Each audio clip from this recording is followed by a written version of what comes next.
All right, it says we're live. Hey everybody, how you doing? Open Runner gets to do all this. He's all the hosting. on track. Welcome everybody, another installment to the Indian motorcycle world. To everybody joining us out and on YouTube, thank you for tuning in. The primary of this episode is going to be talking about SCMM that just took place last month, Southern California Motovloggers meetup, and there's some of the guys that were involved with it. We got Bearded Bobber, J Fast, Brandon Bicasso, and Meatball Rebel. Everybody here who were involved in actual riding. I'm just here to class up the place. Meatball Rebel, everybody. Uh-oh. We've got feedback. All right. Yeah, that was me. Sorry. So, so this is what I was thinking. Seeing how Jay really started the ride because he left before everybody, why don't we start with Where what it all happened started. when you started the ride, who you were riding with, and where you started from. So we ended up leaving the morning of the 20th, which would have been July 20th. We were up at 3 a.m. It was me, Kevin, Chris, and Dan. So Dan and Chris were on the road glides, Kevin was on the Sportster, and I was on the bobber, obviously. And we were up, or at least I was up until at least midnight. And you're not supposed to do modifications before you leave on a big trip, but I pretty much modified everything. And luckily, I don't think any of us had any issues on the ride. So we left at 3 a.m., got to the ferry to get off the island to go to Port Angeles, Washington. We were there it would be 90 minutes early, so we were there at like 4. The boat left at 6:10 or something, and it was about a 45-minute boat ride over to Port Angeles. Customs was super easy, and we went down the Washington coast all the way to Portland for our first night, where we enjoyed some wonderful establishments in Portland. This is my live stream. You can say whatever you want. Of the gentleman variety. Live establishments.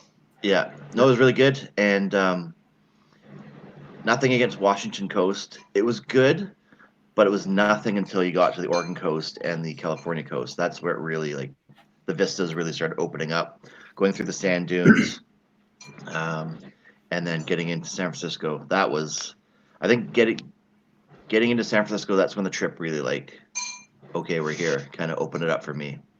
I've done the Oregon coast before, but I've never been to the California coast, at least not driving, and that was pretty cool. And being able to go across the bridge, like 4 wide, blocking all traffic in just a straight line, nobody in front of us, everybody behind us. Yeah, I'm hoping to get that video out soon because that was a pretty cool shot. I was pretty happy with that one. So, Nice. Yeah. So then Brandon left. What day did you leave, Brandon? And because you flew to California and rented a bike for the event. Yeah, I flew from Alabama to Atlanta, then from Atlanta. No, I drove from Alabama. Got up at like 4 a.m. Drove from Alabama to Atlanta. Caught a flight at 10 something. Got to Cali at like 12 something or 1 something, and then caught an Uber down to Indian. I didn't rent a bike. Indian gave me a bike while I was there.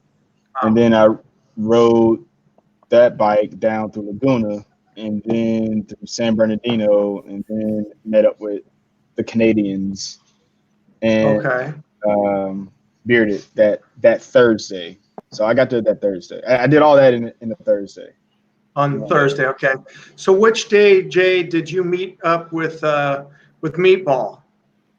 We met up with him the night. So we met up with Cliff, who is actually in the live chat right now. Hey, Cliff. We met up with him that next morning. So that would have been day 4, I think. I'm not sure. That would have been Thursday, wouldn't it be, Bill? No, Wednesday. We did Wednesday? Yeah. And then we met Thursday? Or Wednesday morning? It all blended together. I don't. But we did a really great ride. We were able to meet with Cliff and Meatball, and then Cliff ended up separating from us. We went down Big Sur, and then he met up with us in San Luis Obispo in the morning, and that's where we all rode.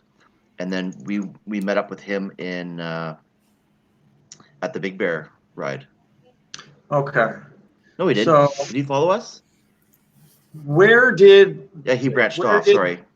Where did the northern group meet the southern group? So what the funny thing about that is, like, it was totally unintentional. But by the time I think we got to meet Bearded Shop, maybe 10 minutes before Brandon did. So we pretty much all arrived at the exact same time. Dude, I was sitting there messaging Brandon because he was at a gas station like a block from me. And I'm just like, come enjoy the AC because he's sitting outside in the heat. And I hear bikes rolling up and it's Jay and Meatball. And I'm like, Brandon's like right there. Yeah, it was pretty funny. How did you fucking beat him here? Yeah. Yeah, I got super lost, dude. It was well, see, the thing is, I wasn't expecting to pass the Chaparral dealership because I thought that Chaparral was going to be in Palm Springs.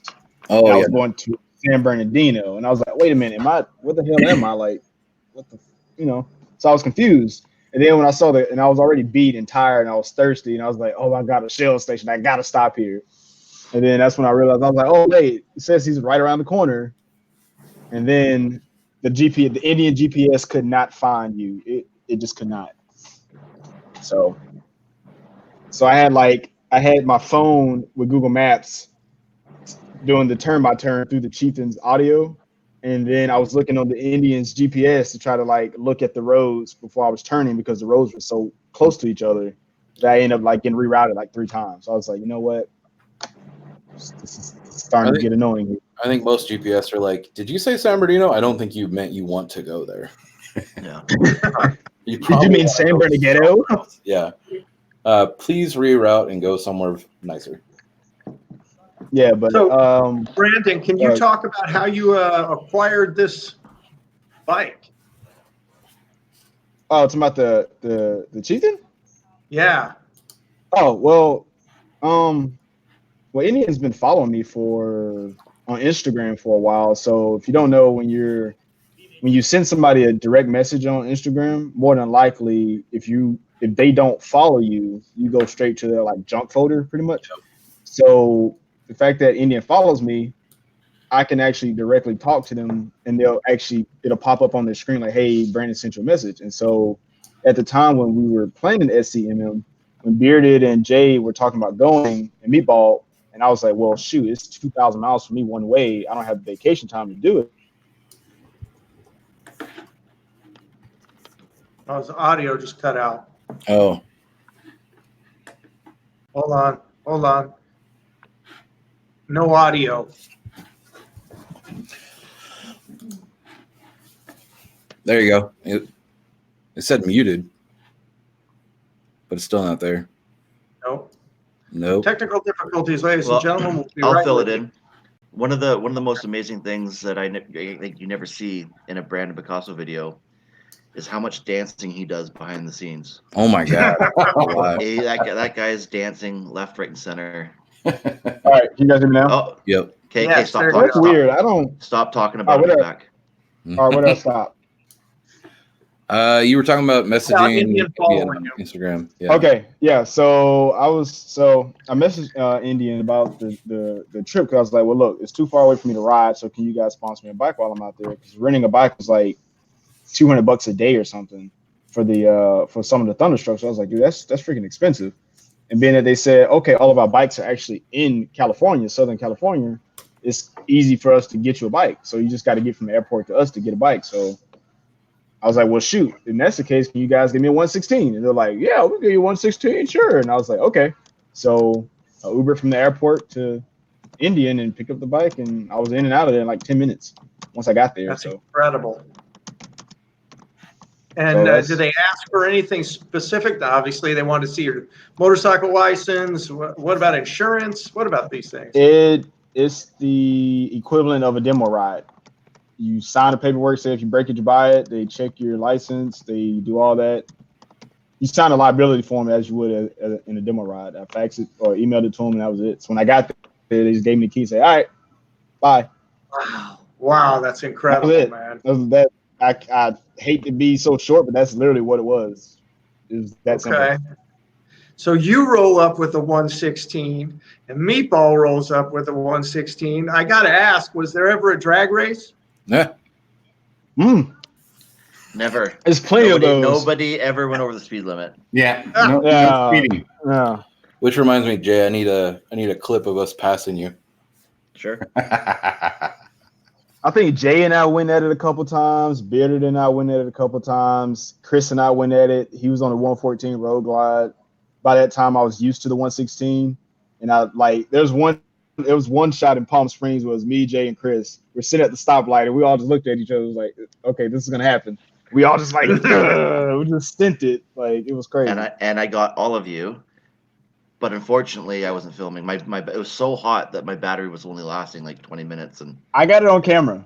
Did Camera, and the bad part is I'm at the back because I caught nothing but wheel spin. So yeah, I got everybody on camera. Mine hooked up when I was gone. So you guys all meet up at Bearded Bobber's work, and where'd you go from there? We went to my place, and that was the best part of having. Well, first we had to stop at Stater Brothers and the bank, and Meatball decided that he didn't want to, so he kept going. I was like, "We're getting off the freeway." He's not on our comms, so he just. We're like, maybe he'll get off at the next exit, which worked out. After they grabbed some adult beverages, we went to the house and had chicken, macaroni and cheese, some good round the table chicken. That chicken. It was so good. Chris was all about that macaroni and cheese. I don't think we had anything left over after it. Dude, it was so good. And I was we spent a few hours in the garage putting Nikki's bike back together. Yep. Yes, I just watched a video where she said that she got her tank back from getting wrapped that night. Yeah, she got it while I was at the shop, and then we all got there, and after eating and everything, got that tank on there and got everything buttoned up. I had to go in the morning just to get gas for it before we did the Big Bear ride. I think I spent most of my time laying out on the concrete on the driveway, just trying to cool down. I'm sitting there in the garage, and I look over, and Jay's just fucking just naked polar bear on the driveway, just trying to expose as much body as possible. But I wasn't naked. He said he was comfortable though. Yeah. So then you left in the morning to go to Big Bear. Is that what happened next? Yeah, that morning we had breakfast at the house. Nikki did all the cooking and everything for us. And was it eggs, bacon, pancakes, stuff like that. And then we headed over to Indian Redlands. We were late to Indian Redlands because I thought Canadians were punctual. They are not. Oh. They are not. I was able to go in the morning, get orange juice and gas, come back, eat, and then still waiting. I was still in bed. I knew it was too good to be true. They just seemed too good. We're in a different time zone. I guess so. So then you ride to Big Bear. Now, how many bikes are involved at this point? I think we had 17 on the ride, if I remember right, because we had Chuxtr. Okay. He was in the side chat. And we had Psych Nurse, High Desert Bobber, Kevin, Chris, Jay, myself, Brandon, Meatball, somebody Cliff from was there. Cliff was there. Atomic Plus SF, yeah. The Tonic, yeah. Yeah, it was a good ride. Aaron, he said, what was it, 2002 something? 2002 Star Custom. He led our ride, which was great. We were keeping his ass going slow through there, but yeah. I'm dragging Peg, and he's just like, "Come on, guys, this is just a stroll." For that many bikes, that ride went pretty smoothly. Oh yeah, like I don't think we had any hiccups with that ride at all. Actually, no breakdowns, no issues. That was a great ride. Yeah, it was perfect. Yeah, it was just fun. Yeah, I really like doing Big Bear. I love watching everybody's videos too. Like I've been watching them a couple times on the big screen. I'm just like, this is the way to watch it. So you get up to Big Bear. Now, did you guys stay the night in Big Bear? Or no. What happened after that? Mexican food and gelato. And gelato, yeah. We Yeah. found the gelato pirate. Yeah. The gelato pirate was very anti-ice cream, and he was very adamant about letting you know that. He was like, "Ice cream's bad for you. It makes your teeth rot. It makes you sick. It's bad for you. But It'll kill ya. it's amazing. It's God's gift to the planet. Oh, gelato." We were like, "Dude, we just want some ice cream, man." He's like, "No, it's gelato." Okay, we just want some gelato. So. And then there was the guy cutting his toenails outside the door. That was strange. Oh yeah, he was. He was putting us out the door. Yeah, and he was very open about that. Yeah. What's next? You go. When did you go to Vegas then? Oh man, you're skipping a lot, buddy. Hold on. You can't skip Oakland. See, I don't know what happened here. You skipped You can't Brandon. skip Palm Springs. Yeah. After some of us split off because we were taking a little while. Chuxtr and them had to get back so they can handle all the business of SCMM, and we ended up going back down the 38 into Yucaipa, and that's we stopped. That's when me and Meatball had fun going drag racing the bike. I mean, we were not on the street. No. At private racetrack. We stopped at the Stater Brothers because I wanted to set up mic and do some audio stuff through Oakland, since it's one of my favorite trips. Like, it's a 20-minute trip through Oakland. You can get some good motovlogging going on. I think the magic really started to happen after that too, though. I was like, there was a lot of playing around on the bikes and all that fun shit before we got gas and then hit the freeway. That's when Jay and I did that little pool, and I think I edited that. That's supposed to be up tonight, but yeah, me and Jay were playing around, and then from there we left, and that's when we started going to Palm Springs. I think that's the only time my front wheels lifted. That was a pretty hard launch. And then I had 80 pounds of gear on the back. That was interesting. Yeah, we stopped over. Have you been on the 111 yet, Chris? No. No? I was like, we took the 111 and there's a big Palm Springs sign. We went over there. Brandon didn't drop a motorcycle in the grass. That didn't happen. Oh, he cut out. That's perfect timing. We went up by the sign and did parked and took pictures of everybody in front of the Palm Springs sign before we got to our hotel. Me getting to the hotel was a fucking sauna. Nothing happened sketchy in front of the sign at all. Yeah. No. Nothing. No. Nothing at all. No. Nothing. None at all. Nobody dropped anything. Nobody dropped anything. People the whole trip. People who were there. Nobody dropped anything the whole trip. That's right, Jay. Yep. Nobody on the whole trip. Nobody dropped anything the whole trip. Nothing. No donuts in the parking lot. Nothing fell over. No. Nothing. I swear to God, you one-handed that bike. Though. I looked over and it was just like, nothing happened. Chuck's talking about the wind on the 111, which granted that happened the next day, but we were hauling ass on the 111. Yeah, man. And we almost got over. Dude, the freaking wind blast, man. There was one guy that did. That was scary. The wind blast, because I was recording at the time, and I actually got it on camera when the wind hit, and you can see the bike does this. And I'm just like this, you just see the bike doing this. All of a sudden, you're like, whoo. And then I think you can hear me on the GoPro through the wind go, oh shit. Yeah, so, and I think you guys, didn't you and Meatball do some pulls through that, didn't you? I was doing it with Chris on the. Chris. Okay. Yeah, I think I got some of that. That was the next day, but so we got to the hotel. My room was a fucking sauna. The AC was broken and putting out hot air. I was trying to do everything to cool down. I was like, okay, maybe it's just because we're in Palm Springs, we got to cool down. I go down to Jay's room and it's like fucking an ice block just walking into it. I literally stopped talking to them, turned around and went to the front room. And I was like, hey, you guys got to just fucking move my room. I wasn't the only one that had to move my room though. No, Brandon did so too. my room, so we get there, right? I'm already hot. Just got done vlogging, hey, we just got to Palm Springs, cool, Hot check and heavy? in. Hot and heavy. So we get there, and of course the hotel attendants, they were cool and everything. They were so nice. they didn't forget our rooms after we booked the rooms back in like February or March or whatever. So everything was good. So I get my key. They're like, "Oh, Brandon, your room, your room's number 42."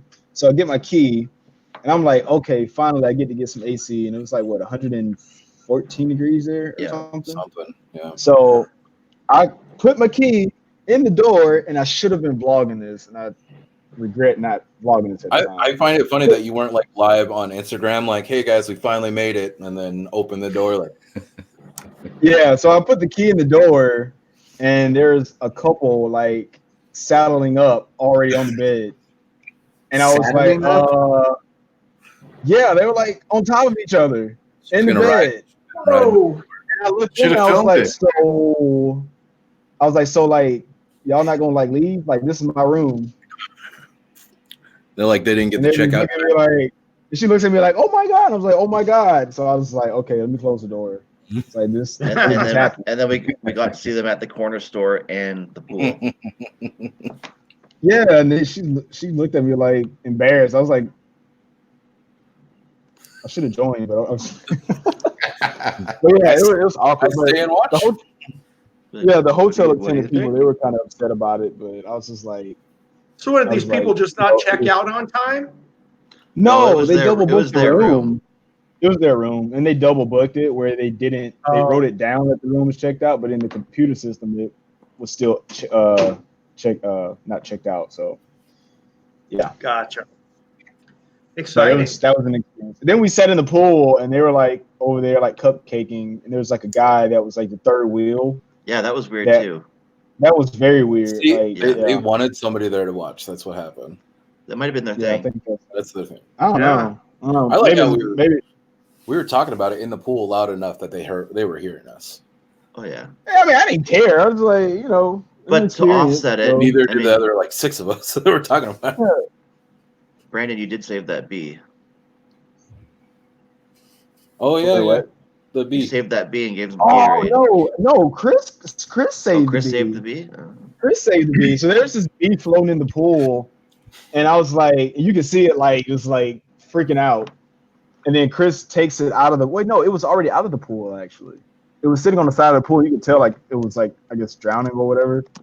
And Chris was like, I should save this bee. I was like, dude, you gotta save it. So he gets like this Gatorade cap and like takes the bee and puts it back in the bushes. But the bee was like, I don't know, trying to get back in the pool. He's like, what are you doing, you dumb bee? Get away from the pool. Like obviously you're about to die. So yeah, we saved the bee. So we did our humanitarian thing. Very good, very good. So how many were at this event? How many people? SCMM. I definitely didn't take time to count. I'd say like 300. Okay.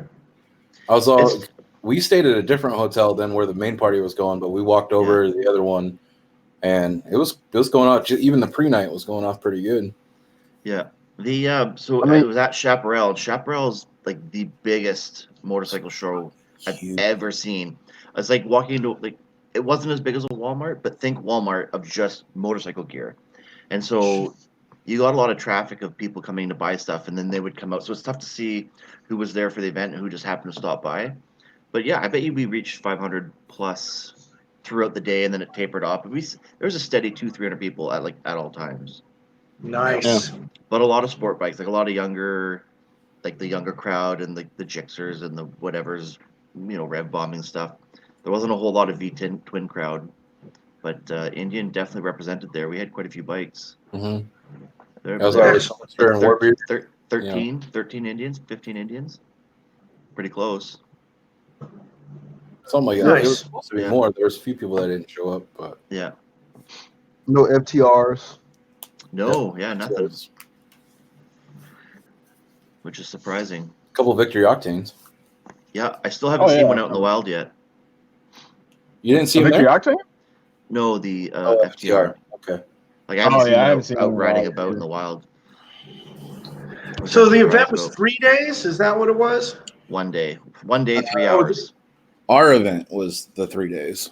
Yeah. Oh, okay. Well, like there's one day Saturday in Palm Springs. Yeah. Palm Springs was the 2. It's usually enough. And then I think honestly other people get there too. I think Chuxtr and them got there Wednesday night or Thursday night, and then so Thursday night, Friday night, and Saturday night. I think I'm right on that one. I'll tell you guys this though. We had the Palm Springs, the event at Palm Springs with the hotel parties. It's fucking Audio audio. cut out. Audio. Ah, Yeah, again. Okay. Oh, there he give goes. him a minute. Every time he starts telling a good story. Yeah, Chuxtr said in Big C and him got there on Thursday. Yeah, the one guy that can make a cheap. Dude, I don't know what's going on with that. But yeah, I was gonna say that I think the party at the hotel was like just as fun as what was going on at Chaparral, because you had everybody like decompressed, I guess. People get to let loose too, like Baker and yeah, Art. yeah, definitely loose. Yeah. And oh, there's the Jack in the Box story. Yes. Yes. Yes. So go ahead, Jay. It was probably midnight, and we were just, I think we were pretty full of drinking juice and water and rehydrating our bodies with non-alcoholic beverages. This is Friday, by the way. This is Friday, and we needed some food. We needed something, and Bearded made the sensible choice to just order. Was it Uber Eats or what is it called? Oh, I think I did Postmates. Sure, we don't have that here, or maybe we do. I don't. You did the safe. You went the safe route. Right. Order it on your phone, sit in the AC, and the food comes to you. But we decided to. It was Cliff, Chris, Brandon, and I were like, "Fuck that! We're gonna go walk and get our food." And I was carrying. Chris had this little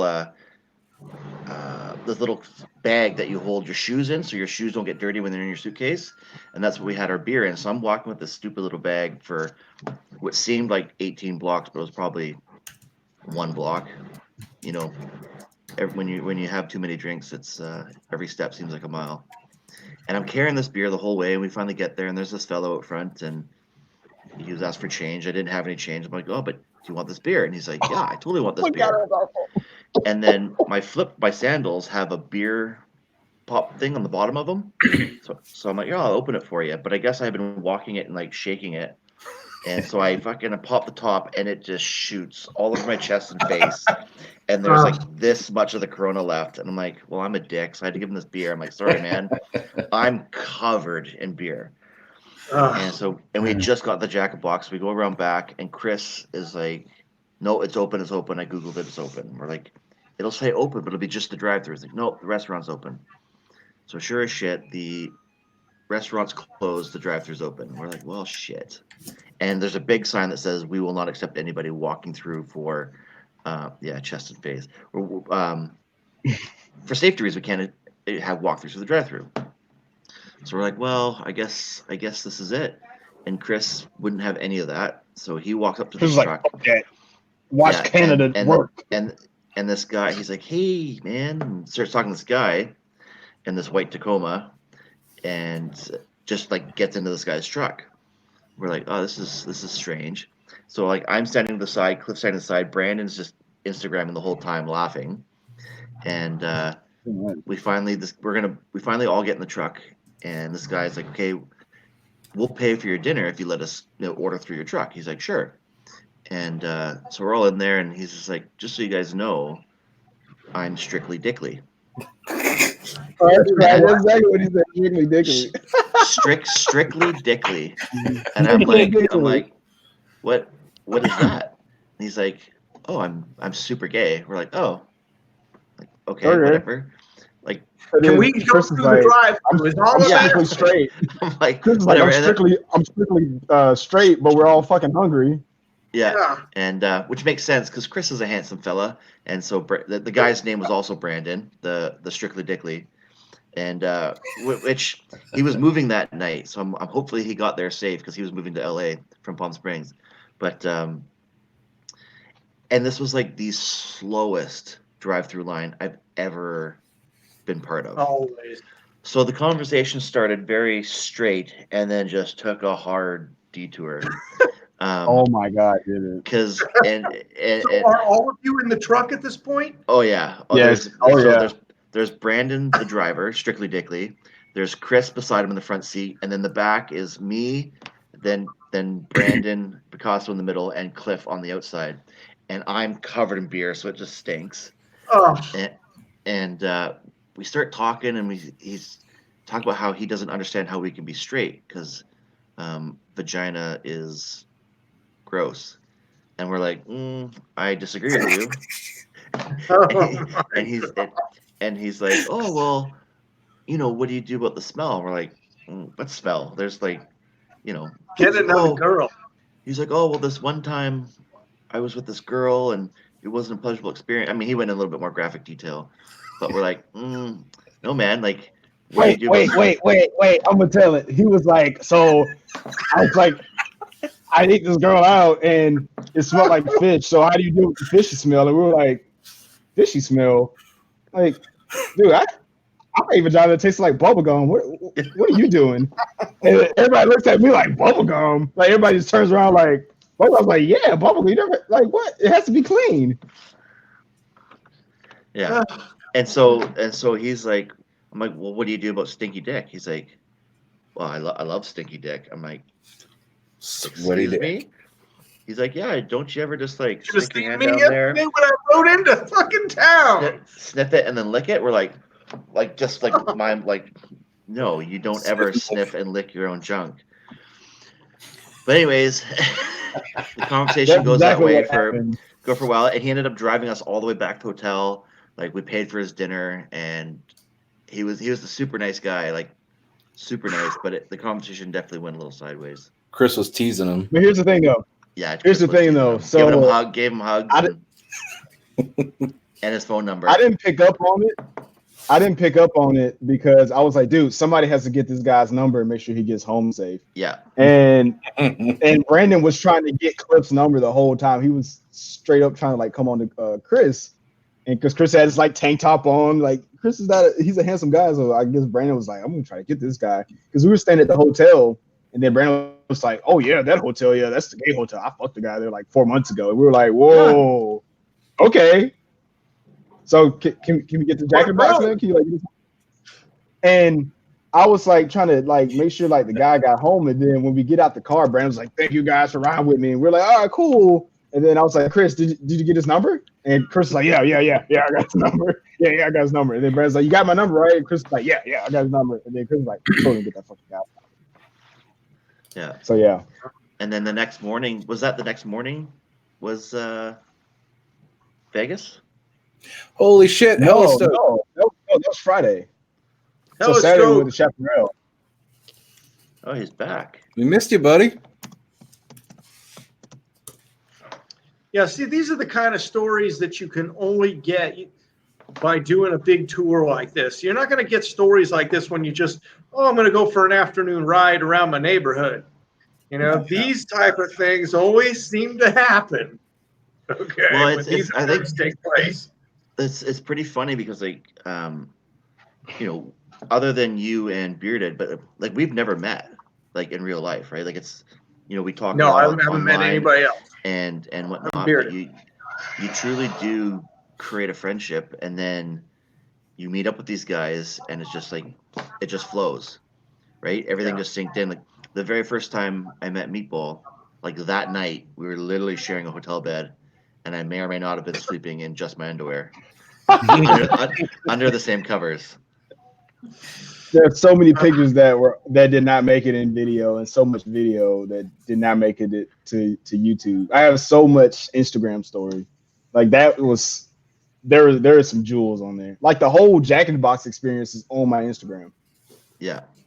Dude, I was we were waiting for our Jack in the Box to be delivered. So me and Mom show her, I'm like, keep clicking the story. I'm like, I gotta keep watching all this shit that they're doing. I was like, and I had no idea he was recording it. He looked like he got kidnapped in the back of a truck. I was like, fuck. We were in the back of a truck. I know. Yeah, like it looked like he wanted to be wild. Like it went from like 0 to freaking 100 within 2 minutes. And then like we're just like, okay, this is and like I Instagrammed it from the moment he started talking to like, okay guys, we're literally getting in this guy's truck. And then I got like video off camera of some of the conversation because Cliff asked me in the chat about it. He's like, dude, do you still have some of that conversation? I'm like, yeah, I got like a lot of it on my phone. So I might post it, but definitely on probably Instagram or something. Yeah. But no, TV. I got to tell you guys this story because a lot of people don't know that this freaking happened. So the second night after Chaparral, after the SCMM event, so we went back to Palm Springs. At the second hotel party, Kevin, if you're watching this, Kevin, I still hate you for this. He's on here. So he tells me to go over to this guy. He's like, Brandon, and we're all like pretty much intoxicated at this point. He's like, Brandon, go to ask that guy about deportation. I was like, why? He's like, just do it. So see, he just said, ask about deportation. So I go and ask the guy, like, yo, so how about that deportation? And this is Hispanic guy. He goes on like this 10-minute rant about like hating Obama for like deportation and then like loving Trump for deportation. And I'm like, okay, why did Kevin ask me to do this? And then that's not the crazy part. He just grabs me by the waist and he holds me. He wasn't letting you get and just not let me go. And I'm sitting there like, Was he a strictly dickly too? okay, this is happening. It's Palm Springs. This is really happening. He just had you in a No. This is Palm Springs. This is at the hotel event. So I'm just sitting there. I'm like, okay. Palm Springs, right? Yeah, so I'm just sitting here like, okay, it's been about 2 minutes now. It's still happening. And he just grips me tighter. And the thing is, we're standing in like a group of like 10 people. He's just talking, looking forward, talking to everybody else. And I'm just like, he's just like holding me. I'm like, help, please. And I'm just looking at him like, and as I try to pull away, he just pulls me tighter. And he's like this big, he's a pretty big guy. So his arm is like wrapped like halfway here. And I'm like, help. And Kevin just walks away. He just leaves me there. And I'm pretty sure in the background, he's just dying. And I'm like, all right. So at some point, I just look at the guy. I'm like, dude, seriously? And he looks at me like, oh, I just want to see if you're gay or not. I just want to see how long I can hold you. I was like, I'm not gay, but I'm pretty friendly too. But can you let me go? And he just looks at me. He just starts back talking. He does nothing. And then Joe, High Desert Barber in the chat, he just like looks at me. I guess he realizes like I'm in like distress now. He comes over and is like, yo, Brandon, Meatball needs you. And Meatball is like over there like drinking, probably taking shots somewhere. And I was like, all right, that's my way out. And I'm like, I think there might have been a little whiskey in the Gatorade bottle. I know nothing about that. I don't I'm think he surprised did. Bullpen didn't come over and fight the guy for you. Yeah, so I was like, yeah, so I totally just got like roped. Yeah, he like just groped me out of nowhere and just held me there for like 5 minutes. Yeah. God. I got lucky when Arson like grabbed me and like pulled me in. It was just like wasn't that thug hug that Jay's talking about. So I'll take it. No, this was like you're my bitch kind of hug for me. Like, he had his hand around he had his hand around my waist and just would not let me go. He just kept squeezing. I was like, this is really happening. I don't want to cause a scene, but please let me go. Please. Okay, like what Bombshell just said in the chat with Full Pin. See, Full Pin was like totally just trashed. Yeah, he was. And he like we took like a bunch of pictures and stuff, but Full Pin was like, all right, I'm gonna take a picture and we're gonna like dip. Like it was fun. But that guy was just like, you're mine, you little chocolate piece of Hershey. You're not going anywhere. I was like, this is some shit right here. I was not expecting this. Yeah, he had a affliction for nipples too. Oh yeah, and I could not remember Joe's name for anything. Somebody at the party told me High Desert Barber's name was Steve. I think it was Meatball. Somebody told me his name was Steve. I was like, thank you, Steve. And I think Steve was too drunk to realize that I called him Steve. And yeah, so yeah, all of that happened. So much happened at that party. Dazzle in the group, the Bombshell, unfortunately is off doing lady things with her hair, so she couldn't make it. Good Dazzle? excuse. It was straight up around the waist. It was cute. Oh, it was cute enough for you not to save me in time. Just let me get violated. So yeah, that was. I'm making mental notes of all this behavior. You know, it's like, okay, my buddies are gonna leave me hanging when somebody comes and grabs me. I'll remember this stuff. Yeah, it was a lot, man. There was Meatball ain't people- said a word through this whole thing. I know there's good stories in him, man. Come on. I don't know Like, there was- what he remembers. I mean, there were people. Oh yeah, Meatball was faded, man. Meatball was What? faded. He would always Like- disappear and show up at like 4 a.m. in the morning. Well, see, the thing is, the second time, Meatball didn't even remember what time he left, because Chris had gotten a bit intoxicated, and he finally left. I think when I left, Kevin and Yeah, Meatball was I had to still take there. Chris home. Chris That was- definitely didn't puke at all. Friday night, right? Or are we talking about Saturday night? I was like, Uh, Friday night. Saturday night. Saturday Saturday morning, I was checking Fullpin's story and seeing Meatball was following him through the fucking desert and that sun. was. Oh, I early forgot Saturday about that. morning, Yeah, 4 in the morning. Meatball was Fullpin ended up like going to, was it IHOP or something late at night Yes. or something? Like 4 Yeah, in the morning for a Saturday burrito place. before The drive-through was wouldn't allow us to go through, so we went to IHOP. Was you go it was inside? Disputed Lands. When Jay pulled over, he was just fixing his camera, and that was right. That was after Big Bear on our way through Oak Glen. Oh, I now guess yours is gone. So after SCMM, you haul ass out of Palm Springs. I'm assuming super hungover. Wait. Wait. Yeah, like Wait. with this, Wait. most of what we're talking about was Friday to Saturday morning, and then we rode from Palm Springs to San Bernardino to do the SCMM event. Oh, okay, Wait. okay. Before we leave Palm Springs, so of course, wait, let me speed up. Chris ran into a cactus. On the way home, yeah, he definitely walked On into the a way home, cactus. he walked into a cactus. Then I got an Instagram notification from a guy named another Chris, a black guy named Chris. So Chris hit me up and was like, "Hey, I want to ride with you guys." So I was like, "All right, cool, come on." So Sunday morning, he pulls up on his bike right before we were ready to pull out for Vegas, and he rides with us. And so we was like, "All right, we're hungry, so we go to IHOP." So we're all piling into IHOP. I had the chicken and waffles. Everyone's Oh, the audio, God. again. When he's got a good. Before he gets on that story, the what was it? How hot? It got like 120 that night, didn't it? But on our way back to Palm Springs. Yeah, Something crazy.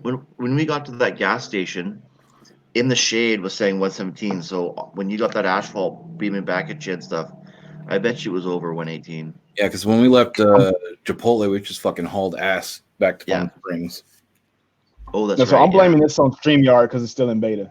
But okay, Chris. So wait, where are we? Well, I was just saying that we were hauling ass from Palm Springs, and then now, after we partied. What happened Saturday night at the party before we get on to Vegas? Because Chris met up with us at IHOP, or we did the IHOP thing Sunday morning. Yeah. There was a whole lot of prison poses, if I'm not mistaken. What's a prison pose? What's a prison There were a pose? lot of prison poses, like because there's only like 4 black people there, so we all did prison poses. So there's that. Can't see. It's just rated out screen. It's on my Insta. Then there's a lot of that with Jay and I. I loved when we was it Red One, the DJ guy. When we first got there that first night, he was all about Brandon being from Alabama. Oh my God, yes. Oh wait, I can't get that picture. There's that picture. Oh. There it is. There now. Those were a lot of fun. So anyway, Chris. So we all at IHOP, and Chris disappears for like 5 to 10 minutes, and we're like, where's Chris? And so we figured he was going to the bathroom. So when we were ready to go, we're like, all right, where's the checks? And Chris was like, oh no, we're good. Let's go. We were like, what? He's like, yeah, it's all good. Let's go. We were like, so you pay for everything?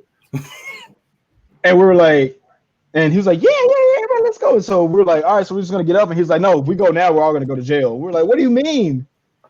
And then we were like, okay. And then he's like, no, I pay for everything. I'm just playing. So we get up and pretty much Chris paid for everything. But he like dicked us around for like 5 minutes, and we were all like worried we're gonna all get like sent to jail because We were looking at each other. But he's getting up, and I'm like, we're gonna ask the waitress before we leave. Can't be trusted.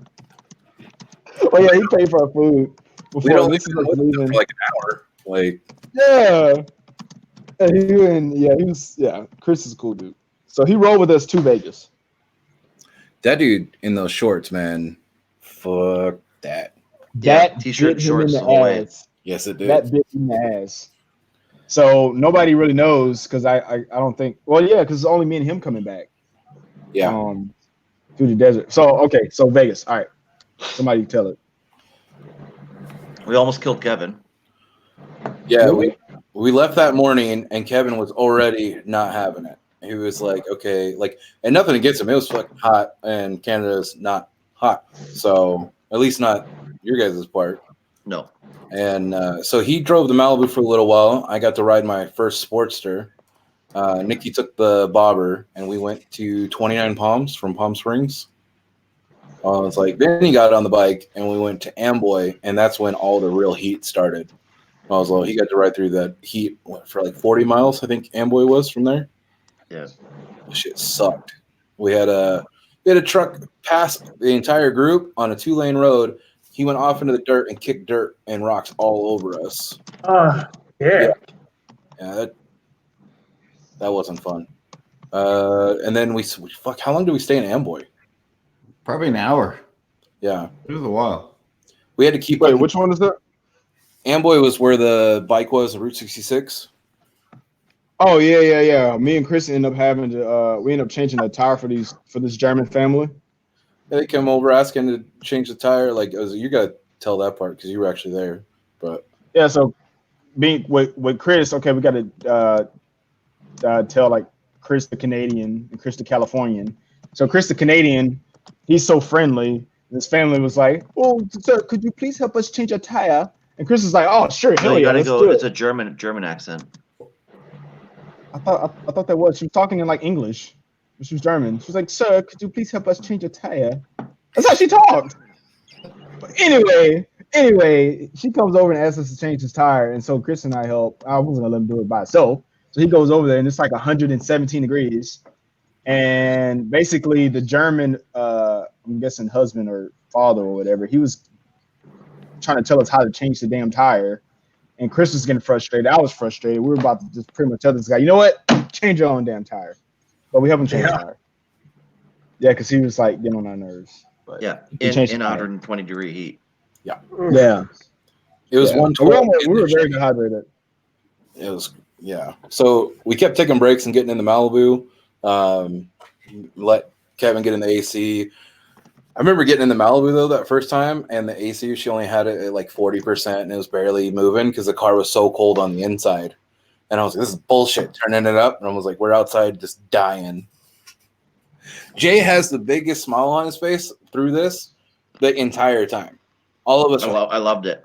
and he's just all the way.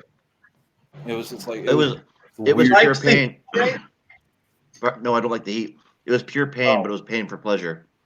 I am so glad I got those arm sleeves to cover. Who would have been like, "Oh yeah, we rode to Vegas.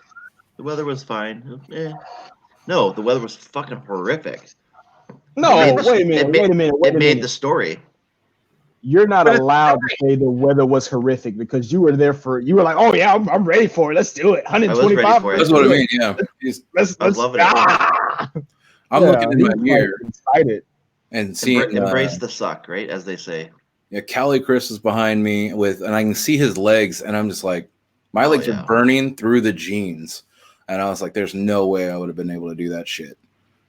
I gotta tell you guys about that on the way back. By the way, that I will say the that climb aggressive cool gear that I was wearing, that was the best money I spent.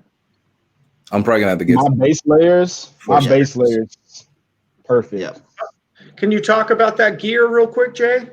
Yeah. So I was so like up here, I have a a tactile jacket like a Joe Rocket, which would be like I don't know what you're like Revit, the Canadian version of Revit.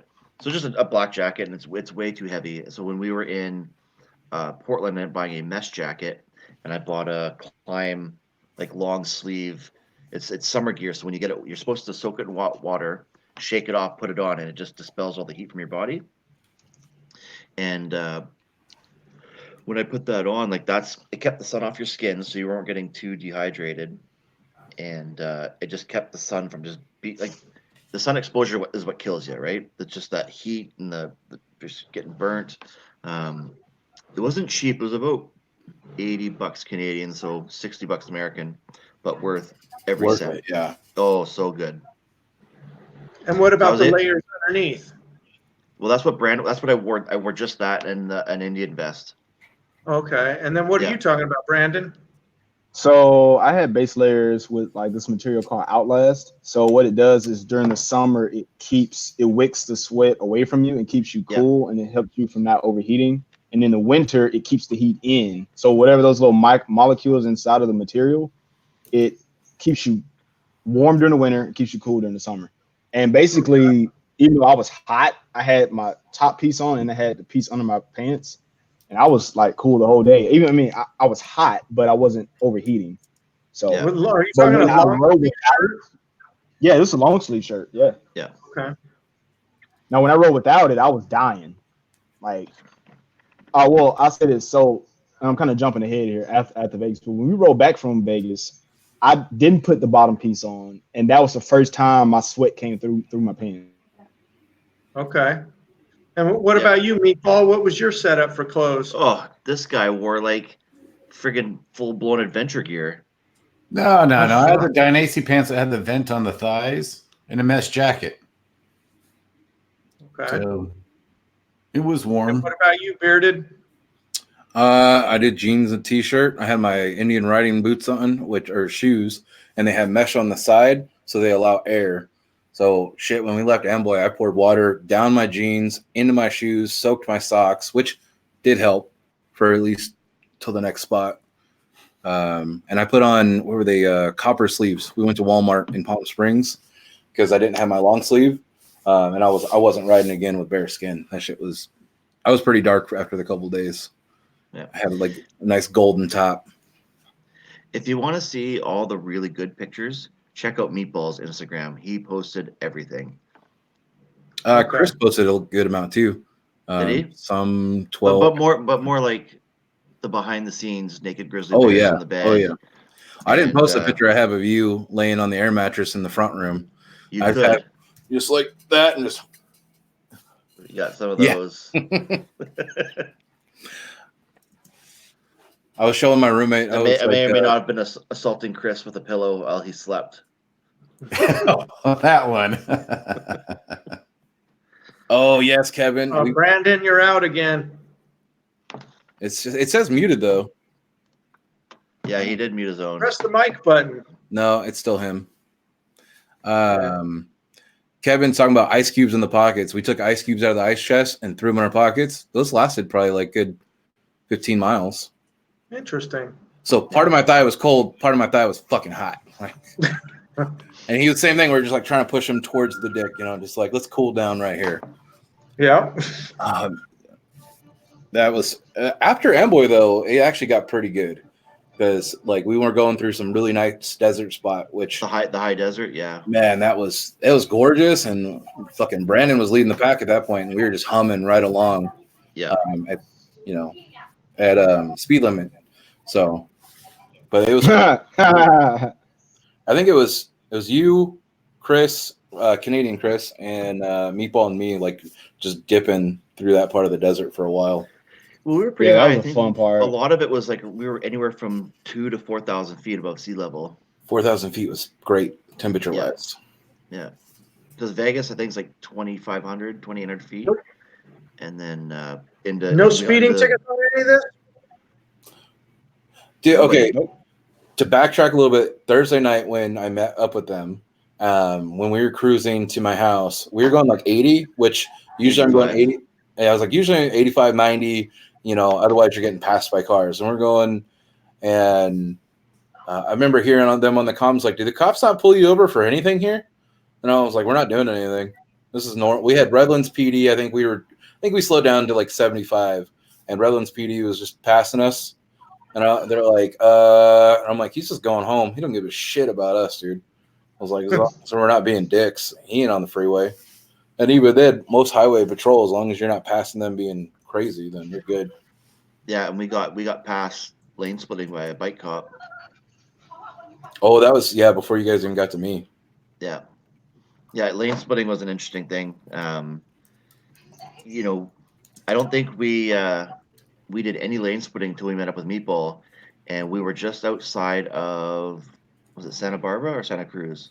Yeah, Santa Cruz at first. Santa Cruz, and so we were along the coast, up by the pier, and we saw like the big roller coasters and Ferris wheel, and then we got on the freeway or highway, and it was rush hour, and it was like, go good, and then just a wall of traffic, and Meatball's just like, no, we're going for it, and so it was like a trial by fire with lane splitting, and that was pretty interesting.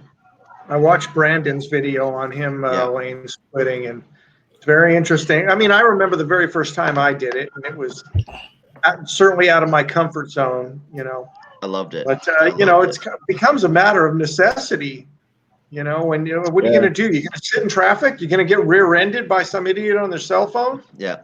So Dad and Matt said lane splitting. Like, so I think like California, Most of any other states. I think Utah is about to pass it, but I can't. So right now it's just California. I think the UK you're allowed to. That's where Dad. But Canada, they will crucify you. Yeah, definitely illegal in Italy, or maybe it's illegal. I don't know. Nobody obeys any laws out here. So. Hey, Brandon, I think that one's for you. For the Chieftain lane splitting. Splitting with the Chieftain. Oh, it wasn't that bad, honestly, because in Cali they're used to bike splitting lanes, so most of the cars are park the lane for you. But there are some moments where it gets kind of tight, and you kind of just wait, kind of balance the bike, and eventually you'll find a way through. But I honestly didn't have any issues splitting with it. It was kind of weird at first, but after maybe the 30 or 40 cars in, I was like, okay. But the 116 was a bit twitchy at first until I got used to it. You guys keep going. I'll be right back. A couple of years ago, I think there was 10 or 12 bikers that got rear-ended by a cement truck and plowed them into the back of a semi truck and killed them all. Yeah. Because they were sitting at a light, because it's against the law for them to go around the vehicle in front of them. And that's a perfect example of why it has to be legal, because you can't be sitting in traffic like that. We saw it too. Like when we were filtering or splitting or whatever you want to call it, like at least 7, I can think of 7 times where nobody hit anybody, but you see the vehicle just like slam on the brakes to another car because they almost ran it, and people are doing like 20 miles an hour, so they're going slow. But that's when they get on their phone, they stop paying attention, right? There were times where you look over at somebody, their hands aren't even on the wheel; they're like texting like this. Or one lady had I'm so tired of seeing people talking and using their cell phone when they're driving. I'm to the point where I'm ready to just chug my beer and chuck my bottle at them. Yeah.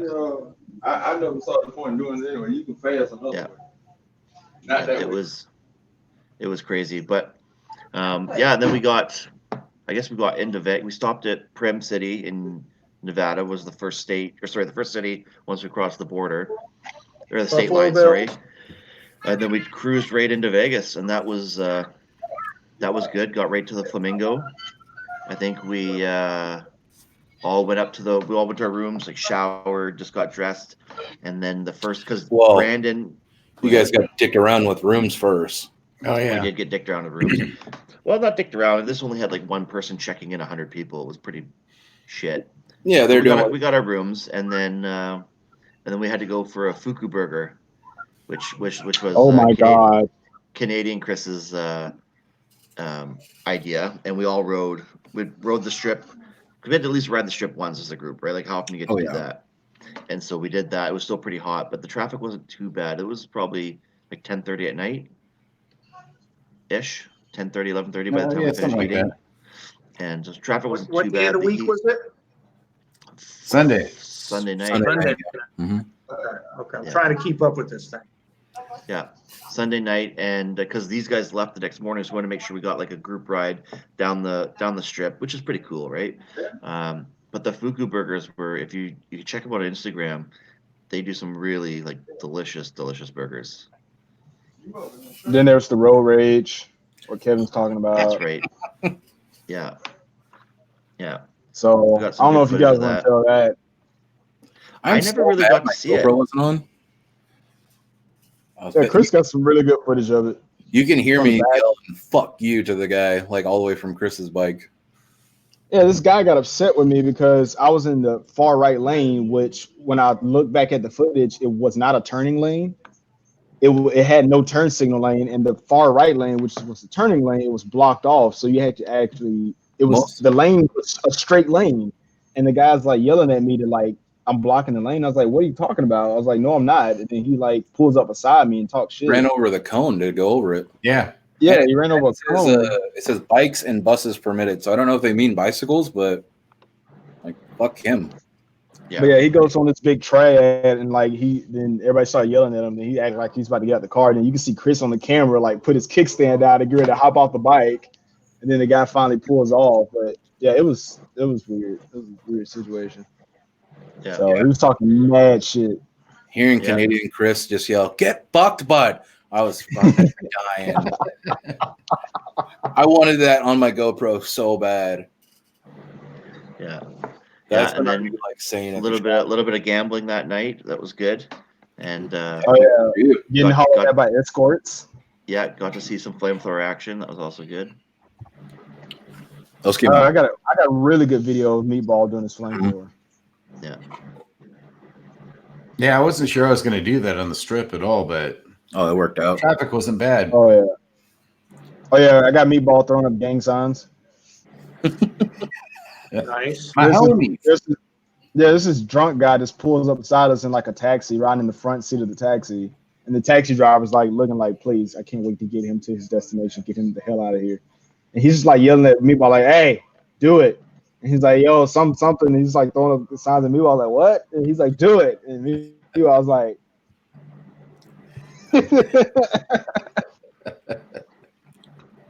it was hilarious. Yeah. I'd say Vegas was probably the most chill time other than SCMM. Like everyone was pretty low key, just kind of relaxing, the heat, everybody just kind of hanging out. And so there's not a lot of there we Vegas go. footage. There's the shot I got. Oh, damn it. My bad. Oh, you had it. That's a good little snippet. Yeah, I'm still figuring out the screen share thing. There we go. So I went back to give the screenshot for Meatball, and I like frame by frame, and I found that one, and it was way better than the first one that I had. Yeah, some real good shit going there. Yeah, that was good. What the? And then at that point, I think you guys, we went to Harley. Oh, that next morning we went to Harley. That was hot. That was because of fucking Harley's navigation. Yeah. But that's where the stop and go traffic of the strip was just too much for the bikes. That was God, that heat. And as soon as the bobbers turned off, if you didn't actually turn them all the way off, the too hot sign would come on. So we got pictures. Never seen that before. We didn't. no need me there. It was parking structure when we first got to Vegas, right? That's when we saw it. Yeah. So what happened now? You turn the bike off and it's something on the. Explain that. So at a because it's liquid cooled, right? You have you will boil your coolant. So mine would get to. I have my bike in Celsius, so if I got to 110, I knew like it's gonna go like 111, 112. That's when it kicks over and goes into like a limp mode because you're too hot. And there's nothing you can. The fan's just running, but it just can't keep up. The heat was just so much. Like you put your feet down on the asphalt, and the heat coming through your soles is it's unreal. Yeah, because his was doing it when we pulled in the parking structure. He was waiting for us to come up, so that way we could all park together. His came on, mine wasn't on, but my bike was running. So when we ended up actually parking, and I switched it, that's when it started to it popped up on mine, and in Fahrenheit it was like 230, I think it said. Yeah. Wow, man! The hottest I've ever seen my bike is 208. Yeah, I've seen like 210, 215, but I was like, shit, on the way back from Vegas, it dropped down to like 184 or something like that. Yeah. You could just you could see it if it was hot outside, then it was going up. That's when you could feel the motor too, is the stop lights. Yeah, well, the stop and go traffic of the strip was just was pretty excessive. So, but there's some meatball love going on over here. Fucking Kevin. Way to aim low. Hey, Kevin. But yeah, and that's when you and Bearded and Brandon kind of parted ways. Because Brandon had to go back and take the bike back, and you had to go to work. And then me, Kevin, Chris, and Meatball continued on north, I guess. Well, he left. Yeah, Brandon left in the morning with Chris. Yeah. Oh yeah, you guys stayed. Yeah, we went, and I have a friend that has a tattoo shop in Vegas. So Nikki got tattooed while we were in Vegas, and then we came back over and had dinner at Margaritaville before we headed out. That's right. I was like, I wanted that sun to go down. I was like, Kevin's like, you keep letting Chris talk, man. She's just gonna keep talking. And I was like, that's fine. The longer that sun gets down, the better for me. Yeah. That's what I think. Brandon, we got to actually put this part in there now. You wanted to talk about going through Baker on your way back with Kelly, Chris? Yeah. So, dude, I'm gonna go out on a limb here because I think part of that road going back was through Death Valley. It was hot as fuck. Oh, that's just Baker. It's fucking ridiculous. Well, when I looked at it on the map, giant fucking thermometer for nothing, man. When I looked at it on the map, it said Death Valley Highway. So it was 117 degrees going back, and we weren't even going through the Mojave Desert. And it got so hot that Chris and I had to stop. And I had like a regular t-shirt on like this. I think this might have been the shirt I had on. I put my base layer back on because the sun was literally burning my arm. It was as if somebody was branding me the whole time while I was riding. So we stopped, and I told Chris before we left, Chris, you need to wrap your legs up because it's going to get hot. And I actually have this on camera. Chris at one point was riding with his legs off of the bike for like 30 minutes straight because the sun had burned his legs so much. And eventually he had to, we ended up breaking apart because he told me just go ahead and keep riding because, he was going to wait for the sun to go down. And he ended up getting home at like 8 o'clock that night. And I had rode through his town, which was, I think, Fontana, at like 4:30. So he got there like 4 hours later. It's just the time difference and waiting for the heat to go down. Well, it's because it was like 9 o'clock at night for me when I went through the same spot through Baker. And it said 102 on my phone, but we passed that big ass thermometer and it said 109. I was like, yeah, that's more like it. It was fucking ridiculous. Yes, and it was so hot on the road that you could smell the rubber being left by the truck, like because the tires were melting on the highway. Cool. So what we ended up doing, we rode the shoulder of the interstate probably for about an hour straight because the ride was about 4.5 hours back from Vegas. So we rode the shoulder, and I got like video of us just literally going 80 miles an hour on the shoulder the whole time. Jesus. So it was very hot. The next time you go to Vegas, if you ever make that drive again, you will notice that about every quarter mile there's a giant burn mark on the highway where a car burned to the ground. And it's about every quarter mile all the way to Las Vegas. Think I'm joking? Pretty much. There's a vehicle that's burned to the ground every quarter mile trying to get there. But yeah, I was like upset and shocked that I felt like it would have been better to go back through the damn desert. Like I was like, why am I doing this? Because even though it was quicker, but you could lane split, but lane splitting was slower than just hitting the damn shoulder. Yeah, it was slower. So the shoulder was clear. So I was like, cruise control on the shoulder at 80 miles an hour, just chilling. So I was like, if a cop pulls me over and was like, dude, do you not feel this heat? So yeah, you're not getting pulled over. He doesn't want to get out of his car. What are you doing? I'm surviving. Yeah, like I was expecting it to be like 102, 103, but not the same temperature it was the previous day. I was like, this is fucking desert temperature. What the fuck's going on here? Chieftain identified as a bicycle. Just go. Yeah, pretty much. Yeah. So I watched the Meatball Rebel video of you guys in Big Sur. Some of that filmed with a 360 camera. Yeah, it was my Relo 360.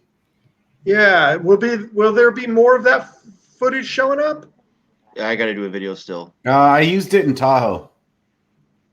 Okay. So Yeah, when I that's do so my beautiful. Tahoe video, there'll be more of that. That big survey Yeah. I made makes me want a 360 camera. Yeah, totally, man. Totally. Just, when you're leaning over and the camera stays upright, those things are cool. Yeah, I like when it does that. So it's not static on the bike, so it sort of levels itself out. Yeah. Unfortunately, there was a bug on the front, so at one point you can see the bug a little bit, but that's why I did a lot of the rear-facing one. Unfortunately, I couldn't get Jay, Kevin, and Chris too much in there. Yeah, but when you did, it was really cool because you got half of you and then Jay behind you, which was pretty cool. Good video. Highly recommended. Yeah, then you can see some of the bridges after we went over them too. Yeah, I saw those arch bridges, man. For the people who've never ridden PCH and Big Sur, I mean, watch those videos because they're really impressive. It's unreal. Yeah. It's a great highway. It's a great highway. You have to do it. Well, you're saying you got, what did you get? Up 360 of us on the strip. Did you look at it yet? No. Oh, okay. I hate that one. So when you guys when you guys left Vegas, did you take Highway 95? Yeah, it was 95, then up to, I forgot something else, and then 120 to Lee Vining. Yeah, beautiful. Yeah. It must have cooled off there. Once you got towards Lee Vining, and then when he hit 120, it was a really nice windy road. Yeah, about an hour outside Lee Vining, the road, I think it was probably, if not my favorite, the second favorite. You're just high alpine tundra scenery. The road was just like dips up and down and smooth, and the vegetation was just like something I'd never really seen before. It was like a really like high wind tundra desert kind of vegetation. And then when you drop through the pine forest or the cedar forest into Mono Lake, which is by Lee Vining, it was unreal, absolutely unreal. Highway 395 is about one of the most beautiful roads that there is. Yeah, it was good. And I mean, so the funny thing that we always keep joking about is like there are more people in the state of California than there are in all of Canada. Like legit. Wow. I think there's 6 million more people in California than there's all of Canada. And Canada's larger than the entire US. But we like traffic when you're out of the major freeways, traffic was amazing. We hit like little to no traffic, and if there's one or two cars, blitz around them and away you go. And we had the roads to ourselves for the most part. Nice. So that would have been Monday? Tuesday. We stayed an extra night. We stayed an extra night. Okay. And when did you fly home, Brandon? He flew home Monday and his night. Microphone is out. Oh.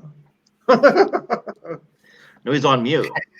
He's got his stuff on mute. It does that, I think, when his mic cuts. Because it'll do that, and then it'll click it, and it's still gone. So he has to reconnect. Yeah. Let's wait for him. Okay, here he is. So yeah, I flew out. Okay. So I'm trying to build this timeline so I can understand what's going on. Yeah, I flew out Monday night after dropping the bike off. So I dropped the bike off around 5:30. You guys ride? No, you said you stopped in Tahoe. Did you stay a night there or something? Yeah, so we did. We stayed Monday night in Vegas. Brandon and Bearded went home, and then Tuesday morning we got to Lee Vining around 8 o'clock, I think. Or 7 something like that. Yeah, because we stopped at a gas station outside Area 51. They had an Area 51 alien brothel. That was interesting. We didn't go in, but you think that what's his name thought regular pussy tasted bad? Yeah, alien pussy bad. And then that's when we hit the night that was at the 395, I guess. We stopped at Dyer, Nevada, and then into the road kind of skirts the border between Nevada and California. And then you get into Lee Vining, spent the night there. And then from there, we went to Truckee. Is that when you branched off? Oh, yeah. Oh, no, we went to Lake Tahoe. That was a really cool ride, too, going up the mountain and dropping down and seeing Lake Tahoe. Like, that was pretty cool. We stayed at the Hard Rock Cafe. Tahoe's amazing. Yeah. I would do Tahoe again for sure. Yeah, you had that buddy who wanted to buy everyone drinks. Yeah, this guy named AJ. This guy named AJ. He was from somewhere, and he just thought he was the coolest. And he was a nice guy, but he was just like, he's like, what? Just buying his bar tab. I think ended up being like $450. He was just Oh buying my people drinks, Wow. like lining up shots. Like, it's on me. This is my town. We're like, okay. So we just drank on his tab, and then he left, and we went down to the casino and gambled a bit and had dinner and just took it easy. And then we went around the backside of Tahoe, did Emerald Bay, and that was spectacular. Like, you're literally on the ridge of the mountain, and you're driving it. This side's lake, and this side's lake. There's no guardrails, no nothing, and it's just 2 lanes the whole way up.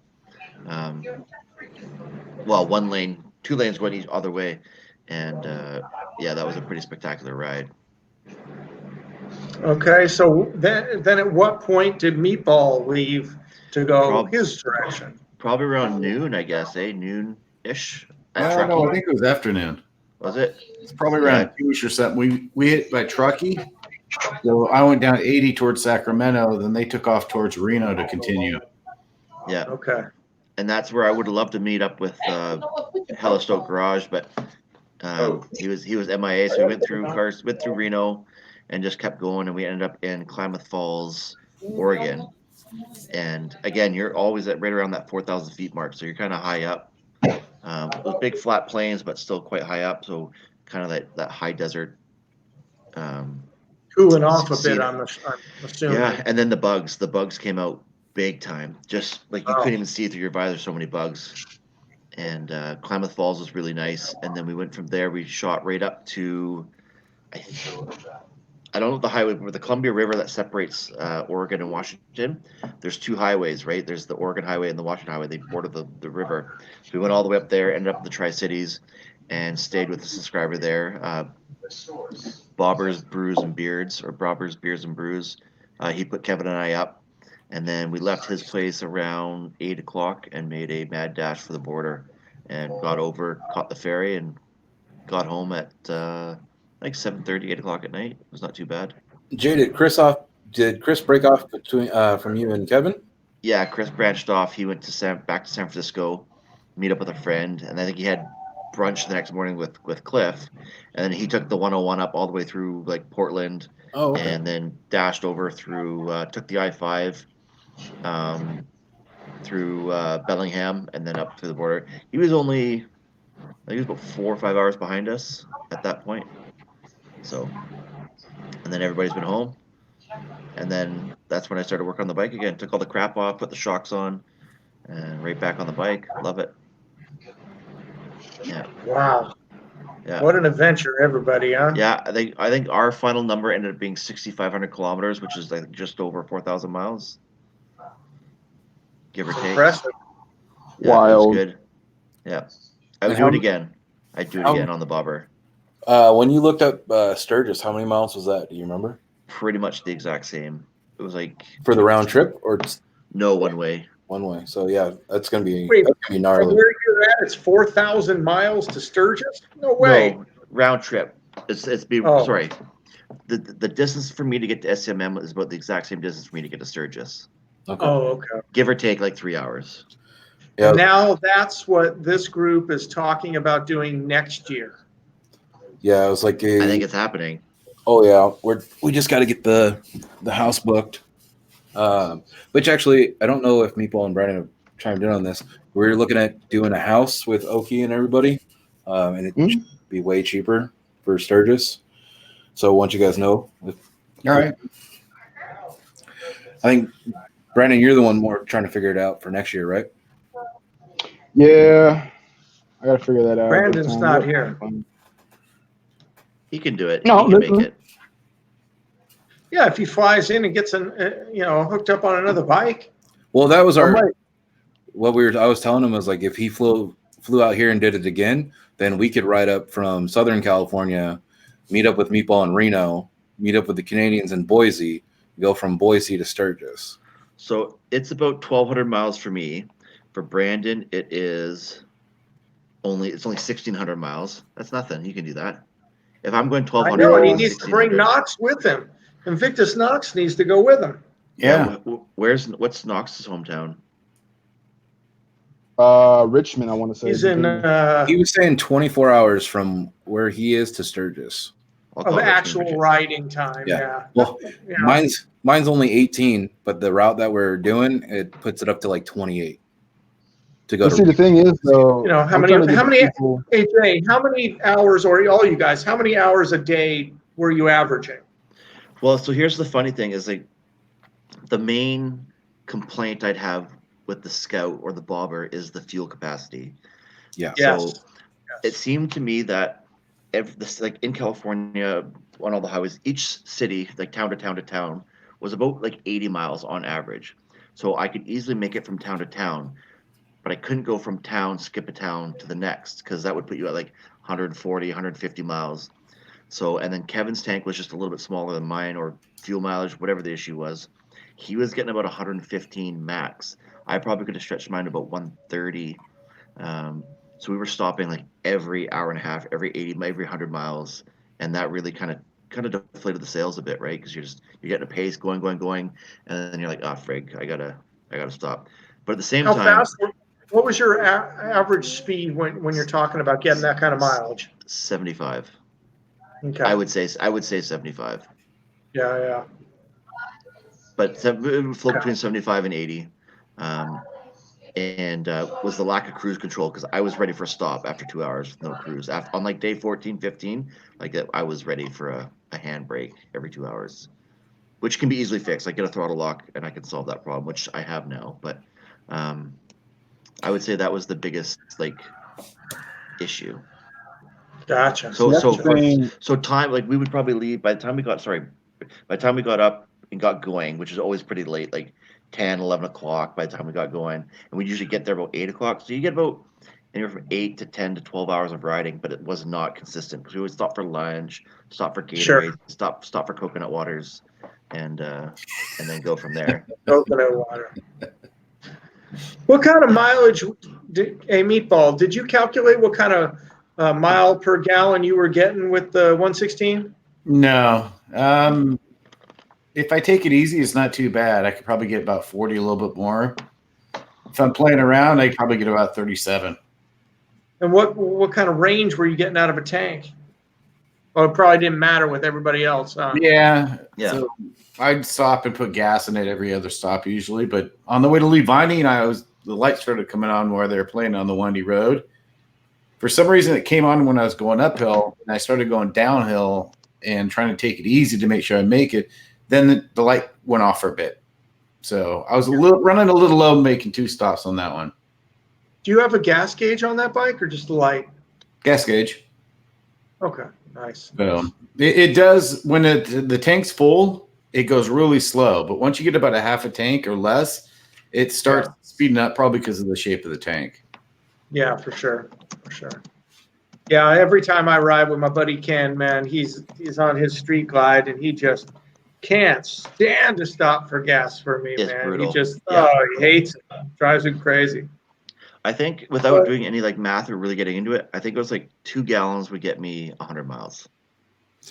Yeah, on the way home, I was getting 45 miles to the gallon.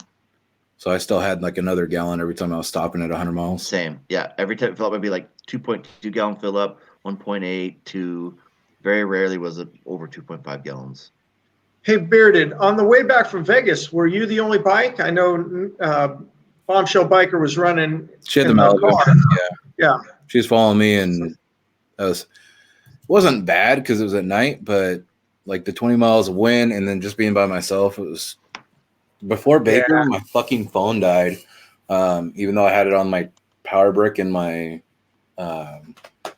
tank bag, and that sucked. There was a good like 20 miles I had just silence, and I'm used to running with music, so Gotcha. yeah, that was a bitch. I was riding with everybody though, I could do it, no problem. But then when I was by myself, it just was like, yeah. It was that whole weekend was group by yourself. I'm like, fuck. Oh yeah. And there's something about these long trips, and you put the bike. Of course, obviously you want to get home, and that last stretch of miles is just agonizing. You want to get home, but when you find, yeah, oh yeah, no, a little bit more, speed I was it up. doing it, man. But when you finally climb off and the engine's shut off, and you know, you're kind of like, oh, I'm bummed. You know, all these memories in your head, and you know, it's kind of sad. You know, I was like, so the video that I put out where I ride into the garage like that, I had just gotten home then, and then it was Ran in, turned the camera on, ran out, opened it. Yeah, like I literally, I just rolled in. That was as I was, and then a day and a half later is when I actually sat on the bike and made that video, and I was still like in a little bit of like euphoria. Like it was just kind of surreal still. yeah. Your body's still kind of vibrating a little bit. You're still like, Dude, my Yeah, it was ass was different. numb for like the next 30 hours. yeah, So here's the question: all you guys have Corbin seats. yeah. Well, how did you feel? I'm still mixed on mine. If you asked me this question before the trip, I would have been like, kind of not worth the money. Because you got to remember, it's 30% more for me because of Canadian funds. So I paid $1,000 for that seat. Yeah. Right. Now, after the trip, I definitely like it holds you in way better. It looks better. It's broken in now. I just did I did 150 kilometers, so like 60-mile trip here recently around town, and it was good to go. But that was also with the new shocks. So I think it's worth it over the stock bobber seat. Just going to Vegas alone, I would not have wanted that stock seat. Yeah. The stock seat after an hour for me, I'm fucking over it. I think the solo style seat, the saddle they have for like the Scout and the Bobbard that they make, I'm wondering how that would have been because there's way more padding in that one than there is on the Brave. Yeah, when I sat on Meatball's solo the first time I met him, I was like, besides it, because his is built a little bit to push you up a little bit more. Yeah. Besides that, like it was way more comfortable. Yeah. It's probably because it's wider, I think. Yeah, the saddle seat's got a more like, tucked back look, and I definitely would like a little bit more gel or something in there, and I think it'd be perfect. Yeah. Interesting. Yeah. Very interesting. But the Corbin, I have no experience with the Mustang seats, but I think any seat you do over the stock Bobber seat is probably a bit better. Seat. It's But like I do love the looks of the Bobber seat. What Okie did with his, where he kind of modeled his Corbin seat after the stock seat, I think that was pretty cool. That was pretty smart. I liked it. Yeah, it looked good. Yeah. Hey Jay, are you going to make a video on when you do the throttle install? Because I'd really like to see that. Yeah. So the nice thing, I looked at a couple. Is it Kako? They have one that goes in the bar end, and that's kind of where I was leaning towards. But with the bar end mirrors and the bobber, it won't work. So a Scout guy, I think this Atlas lock or the Kyoko or whatever they call it, I think those are your two best options. The other ones that grab the grip and like go against the lever, they just seem super bulky. I want my stuff to disappear, right? I don't want these kind of ruins the look of the bike. That's kind of went with the heated grip that I have because there's no control panel like the Oxford has. So it's nice and kind of hidden. And you know what sucks is when you were talking about going to Vegas and grabbing one while you were in Vegas. Yeah, I thought about the same thing, and then that I don't know what it was, that heat. I just kept making me think like next destination, get the fuck out of here. Like I was like chilling, walking around the hotel and all that stuff was great, but other than that, but yeah, I will be doing a video because Atlas was kind enough to send it to me, and in exchange for some videos and stuff. So I will definitely be doing that. I would have loved to. I mean, this trip would have been the perfect test for it, but Sturgis. I mean, well, even before then, summer's not over yet. I might pop over to somewhere up on the mainland of British Columbia for an overnight or something. Be like 800 kilometers, maybe. It's like 400 or 500 miles. Nice. Yeah.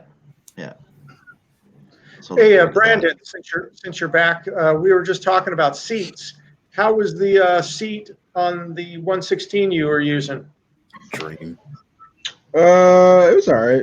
It wasn't. I mean, it was the stock seat. It was comfortable. Did you have the stock seat on your bobber? Mm-hmm. Yeah. I had stock seat. I mean, I don't really know what's much to say about it. It had the seat that I had the mid risers on it, so my hands were more up, and the seat kind of sat me back, so I was kind of like sitting in the seat, kind of at a certain angle, and I Do you had have my a feet backrest? on the. I had my feet on the was it the engine guards or whatever, the Highway bars. crash protector bars. So yeah, so when I was riding, you can literally see me like sitting in like a recessed position. So it was comfortable. How did you like the bars for that long of a trip? The bars were perfect. I would actually take it just the way it was. I didn't like them at first, but getting more time with them and being on the highway, I can see why they people like them, because I didn't get fatigue in my shoulders from them. Yeah, it's like I've ridden a couple. Like the first demo ride I was doing, they had a Roadmaster with him, and he was like, "You got to ride this," and I was like, "I've never done this shit." So, and I was on it, and I was like, my shoulders dropped down. I was like, "Okay." I had to get used to the low speed maneuvers, but after that, it's fun. Oh yeah, because it's got a different. Same thing with the bobber was with just the 10-inch. I was like, it changes the way you're going into stuff. For sure, yeah. Wow, man. So here's the question. Then obviously you're going to do Sturgis next year. It's going to be a big epic ride. What changes are you going to make to your bike? Bobber, let's start with you. I'm gonna get a different bike. Oh shit! I'm not getting rid of the bobber, but I'm gonna be doing a lot of research on the new Challenger. Let's see if that name actually holds up. And I don't know. I was like, that or I'll find a Chieftain. I was like, if I don't like something about the Challenger, then would not mind buying a used or a year that didn't sell Chieftain. Okay. Jay, what are you going to do different on your bike? I will be on the bobber, and I think what I'll do is, so I had those saddle bags for months before the trip, but I was waiting because I wanted to get those shocks on because they were supposed to be here before the trip, and because they're piggyback, I knew I'd have to make some clearance concessions for them, and so I literally didn't make those bags like 3 days before the trip, so I left it pretty last minute, and we just kind of threw it together. It worked, but everything was still pretty high, so I want to lower the bags, maybe move them back a bit, and just get that center of gravity a little bit lower. I'll have my shocks. I'll have a throttle lock. So that's it. I won't run a rinse screen. Didn't need it. The wind hitting me in the chest, not a problem. It was fine. See, that part doesn't bother me. Like I could do a Springfield or something and be totally happy about it. I want the fuel capacity and bags. That was the fuel is something I'm gonna have to live with. It is what it is. The bags that Okie had, which I wish he was here for this, like those looked great. Yeah, so those were made specifically for the bobber. So the main thing that I found with the stock tail lights and the license plate, his were like, where are we going here? There we go. Narrow at the top and then kind of flared out at the bottom. Right. Whereas the bags that I have from Viking were for the Scout. Which I mean, you made them work. Like the Scout has the tail lights down at the fender, or at the license plate. So I had to shrink my taillights onto Joker lights, which I was doing anyways, and then I had to take my license plate off, put the international tailpiece back on, which is how it came originally, to make them work. So I would just do that again, no big deal, and I would keep that. Honestly, I was loving those Viking bags for the price. Yeah, dude, you can't go wrong. Oh, yeah. You know what's messed up is they sell a copycat to the Indian bag we have, the little solo one. Yeah, it looks identical. Shape. It's got a Viking logo instead of the Indian logo. Because those were $180. How much were they American? For the Indian bag, it was like $250 American. Yeah. Okay, so that's not maybe $300. Yeah, so I paid big money for mine too then, and now it doesn't fit with the shocks. I got to modify it to set it back. Oh shit! Which I knew, right? I knew Meatball's hit. When did you put your shocks on, Meatball? Like a year ago now? Something like that. Your Olin. So I knew that was going to be a problem. Did you flip yours upside down with the reservoirs down? No, reservoir up. Try doing them down. I'm vain. I can't do it. I have no problems. When I put the right one on, it was hitting that bracket. So I just flipped them and they're fine. Yeah, it definitely does. But I'm making spacers for mine. So, so real quick, getting back to that question, Meatball, what would you do different to your bike for the next long haul? And are you going to go to Sturgis on the Chieftain or on the Bobber? Chieftain. Got to bring that flamethrower. I That's true. sat on that seat. He doesn't need to do shit to that bike. And you got your big ass sissy bar bag now. Oh yeah. Yeah, so I got the sissy bar bag I just bought, a Nilsson Riggs that has wheels on it. So it's like a little piece of carry-on luggage. So I don't have to carry something on my shoulder when I get someplace. I ordered the Indian Chieftain lowering shock from Indian. So I'm going to lower the back down an inch because the back wheel being an 18 with the profile it has, it actually raised the back. So I'm going to lower it back down with that. And then maybe I'll look into cartridge inserts for the forks. We'll see. Yeah, okay. Yeah, that's something I'd like to do on my bike too. Yeah, it's a little limiting. I think I found 2 or 3 different ones, but they're about $1,200 for the forks, just for the parts. So it's like, we'll see. Yeah, they're not cheap. I haven't found those parts to be cheap from anybody. So Yeah, and it's limited right now. So we'll see that, or maybe change the springs and the oil in them or something. So okay. just a little suspension work is about all I'm thinking. Yeah, I'm in the same boat. Like fine tune my rear end, maybe do the front cartridges on my bike. Maybe some more engine stuff. We'll see. Cozy Arts. She changed the springs out in the front of her bobber. Yeah, but so I watched her video, and her kit wasn't a cartridge kit. I don't know. It was spring and spacer. So I wonder if she ordered the wrong one and just didn't say that, or like. I don't know. She had the dealer do it, so that's all I know. Yeah, but the kit that she bought was just springs and spacers. It wasn't an actual cartridge replacement. Do you think she just changed out the springs then? I don't know. And I watched it once. And I was like, that seems wrong. But she said she loved the difference, whatever she did. So yeah, and it sounded simple. So that's the main complaint I've heard is guys upgrade the rear. What did I do here? The guys upgrade the rear suspension, and then it just magnifies the suckiness of the front of the bobber. It's true. Okay. So then you have to do both. It's like, oh well. You noticed that on the Scout, Chris? Yeah, big time. God, I replaced with the K-Tex in the rear, and then you just realize, oh my God, the front of this thing is shit. Yeah. So, I'll get to it. Damn it, I wanted to ask Brandon the same question, but he bugged out on us. No, he's right there. I think he's back. I don't see him.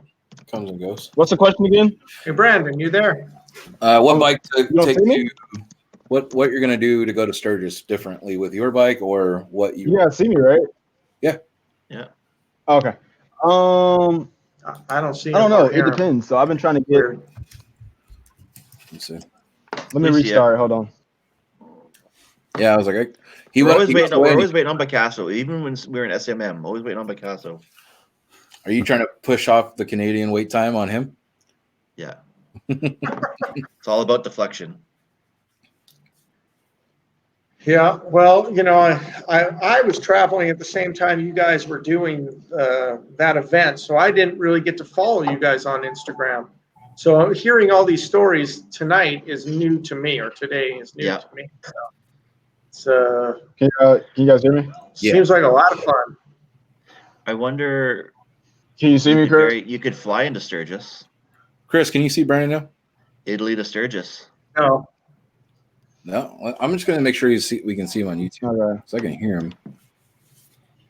Yeah. I see myself. I don't on know YouTube how this still. would work. Since I've been gone out of California, my California motorcycle license has lapsed. Yeah. I have an Italian motorcycle license, so I don't know if I could rent a bike Why while would you I'm be able there. to? Of course you could. Yeah, I would imagine. Yeah, you should be able to. You'd think, but You just I got to don't show know. you're a citizen there, right? I'm not a citizen here. I'm an American citizen, but I have a Yes. motorcycle license here. I would want to say call, but I'm pretty sure whoever you get on the phone is just going to try to keep you Most off rental the call. places, as long as you have a valid motorcycle license in your country, you can rent one pretty much anywhere. Okay. There you go. Okay. Because I rented one in California on my BC license, and that was no problem. Yeah, it's just when is Sturgis is happening right now, right? Yeah, Right so now. it's a little bit less than a year when we want to go, which I need a message back, JT. But we're talking about going the 6th, I believe is a Thursday night, to that Monday. So to actually be in Sturgis for like 5 nights, something like that. Yeah. Yeah. 5 I nights to don't get know. there, 5 nights there, 5 nights back. It's just like my That's SCMM. how you're. Okay, well, we're gonna have to work on our to make sure we meet up in Boise correctly. Yeah, maybe fly to Boise. There you go. Yeah. Hey, I don't know. Hey, Chris, I don't know. so, I got some big trips planned for next year. It's just Chris, money. I don't think he can hear you, Brandon. Yes. All right, Brandon, go ahead. I can't hear Brandon. No, I was gonna say, what I'll probably do, because I've been trying to get the people that you guys see in my Something I videos gotta to try to do? come with me, like Uncle, Lenore, Maybe it's me. maybe jump out and jump back in, probably. We can hear you. Oh, So I've been trying to get if you want to like everybody else. back out and come back in, that should work. Me? Yeah, it's you because the rest of us can hear Brandon. Okay, so how do I do that? Is it the red button? Brandon, when I'll just refresh it. Brandon's just refreshing it, I just refreshed it. Oh, so he'll drop out and all. That's why it was going so fast. Hold on, you guys. We can hear you. Yeah, just getting crispy. Yeah, I don't think it likes my my headphones. Or, I don't know why it works and then it stops. It unmutes it. I mean, it mutes it, but then it wouldn't let me unmute it on my end, but it doesn't work for some reason when I do it. Is there Like like the if you button don't talk for so long, does it like automatically switch off the mic or something? Yeah, it turns it off because I got the YouTube stream up and this one, and then it cuts it off on the end for some. When I press the button, it doesn't do it for some reason. Sorry about this, y'all. Well, Open Roads are the only one that couldn't see you. But and he's taking forever to well, log back in. I guess to answer the question, I'm trying to get. I don't know if I'm gonna fly in because I'm trying to get everybody else here, like James with the victory diagram that you guys see, the orange one. Trying to get Brian with us to Sturgis, and I don't know if it makes to ride from here versus flying in. I mean, it'd be more fun to ride with you guys, but I don't know because James is in Texas. Well, if you have your own group, that's totally cool too. Because we can meet different sides. I was going to say also, JT. Because we can meet with JT Southern Fried's not too crazy from you, right? Because JT's talking about he's going to come to Sturgis next year, and we're talking about grouping up in Sturgis. So if you meet up with him, that could be part of it too. JT, so I don't know. Right? Ride the 109. We're all within, like, if because we're all from different corners of the U.S. or continental U.S., if you will. South Dakota's right there. We're pretty much all within 300 miles of each other's distance. You know what I mean? Like, you're 1,200 miles. You're 1,600 miles. You're 1,800 miles. This guy's 1,500 miles. So everybody can do it. Yeah, well, that's what I'm saying. There's none of this flying in bullshit. Oh, no, he's talking about flying here, right? To Cali, Brandon? Or are you talking about flying to Boise? I was gonna fly into Cali. If I'm gonna, like, it's either I'm gonna fly in or I'm gonna ride. Yeah, I was like open road or flying because I got the 109. I got control on the 9. All right, hold on. We got Chris back. Okay. Can everybody see everybody? But I might be on something else by that time. Yeah, a lot can happen in a year. I might be on something else. I'm looking at bike rentals right now for the FLMM. That was a very cheeky. I might be on something else. Hey, we got a year, so there's all kinds of stuff. Yeah. It may not be Indian. You never know. Keep looking at that Rocket 3. Yeah, it might not be. I heard they sold out that limited production already. They were telling us the same shit on the FTR. Now they're everywhere. Yeah. What are we talking about? The Rocket 3.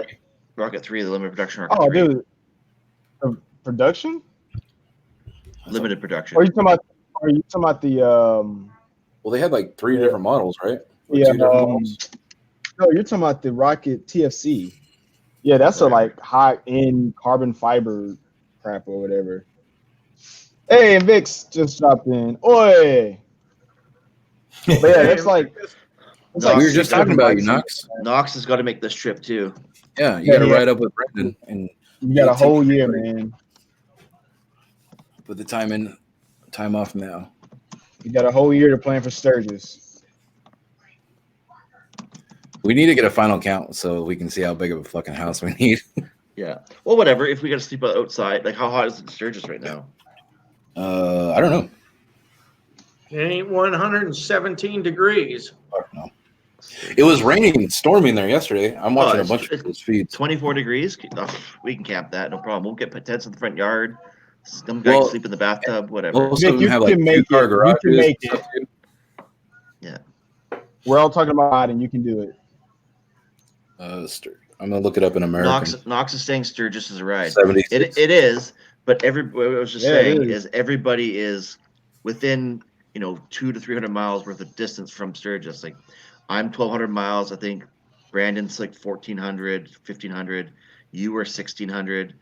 It's doable. Could you imagine that, dude? I'm stupid excited, and it's a little over 11 months away. I'm like 15,000. So yeah, but you fly in. No, I'm riding, dude. Well, you fly into Cali, you get a bike. You ride across the water. Yeah, there you go. Or fly right into Sturgis and rent a bike. Yeah. I don't know. I got. Like I said, I got some big trip plans for next year. I don't think I'd be able to do it.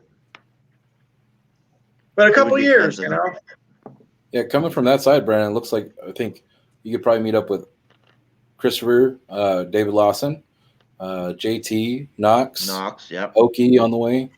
Okie's got gets a straight shot up, but he could meet you guys somewhere. That'd be badass. Yeah, more than likely, what I'll probably see, we got to figure if we're gonna meet up with my buddy James, because he's in Texas. I don't know if he's gonna I think Oklahoma's right above Texas, right? Yeah. Yeah, so we'll probably either ride through Texas or meet him somewhere in the middle somewhere. If Dazzle could get to New York and we could work a deal like Brandon, I'm sure I could get to New York. Now you're talking. So, Dazzle, it's on you. See how I just skirt responsibility?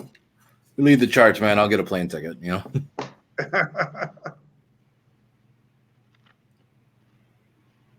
that would be crazy. Yeah. I look at the map and everything else, and I just keep looking at what we're gonna do. But the Okie gave me a site for these houses, and they're looking badass, and the price difference is amazing. Yeah, and like you said, that is here's a question, real quick, Bearded. Yeah. You said that Bombshell Biker's going to ride to Sturgis. Yes, she wants to and ride. you're talking about possibly having a bagger by then. Is she going to ride the Scout? No, hopefully by then we'll have a chief for her. There's a lot of factors that we're trying to do with her getting her credit sorted out, and then you're talking about adding 2 bikes to the garage? I have 4 total. Yeah. I was like, her bike's paid off right now. Wait a minute. Hold on. Wait. Let me just put this in there. Invict, if Aussie and the Indian can fly in and pick up a bike in Sturgis, you can ride from Virginia. Aussie's gonna, Why don't we just put? She's not flying into Sturgis. We need to add Invictus to our group here. Brandon, I think she's flying in closer to you, or at least the East Coast. I think she's flying into the East Coast and then riding to Sturgis. Yeah. The truth of the matter is no matter how many miles we put down, Aussie's putting down more. Yeah. Yep. She's got the time to do it. Yeah, I think she's got a few people going with her too. She's going to be in Sturgis the 7th and 8th. So that's why we're planning the weekend around that. So that way we can meet up with her there. They're accommodating her for everything or some shit. Oh, she's a superstar. Yeah, hey, I could do that. It's in the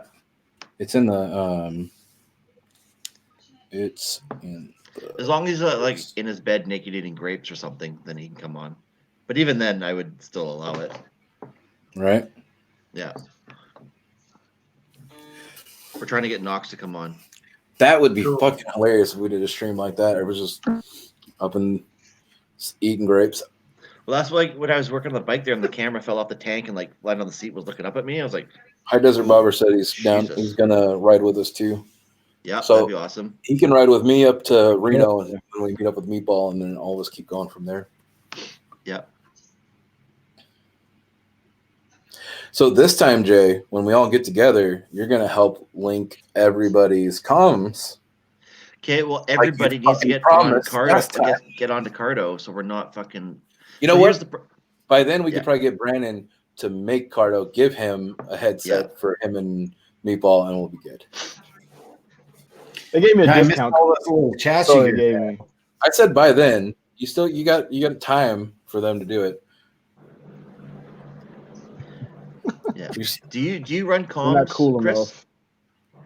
Yeah, but I use Scala. I don't know if they. I think they should connect.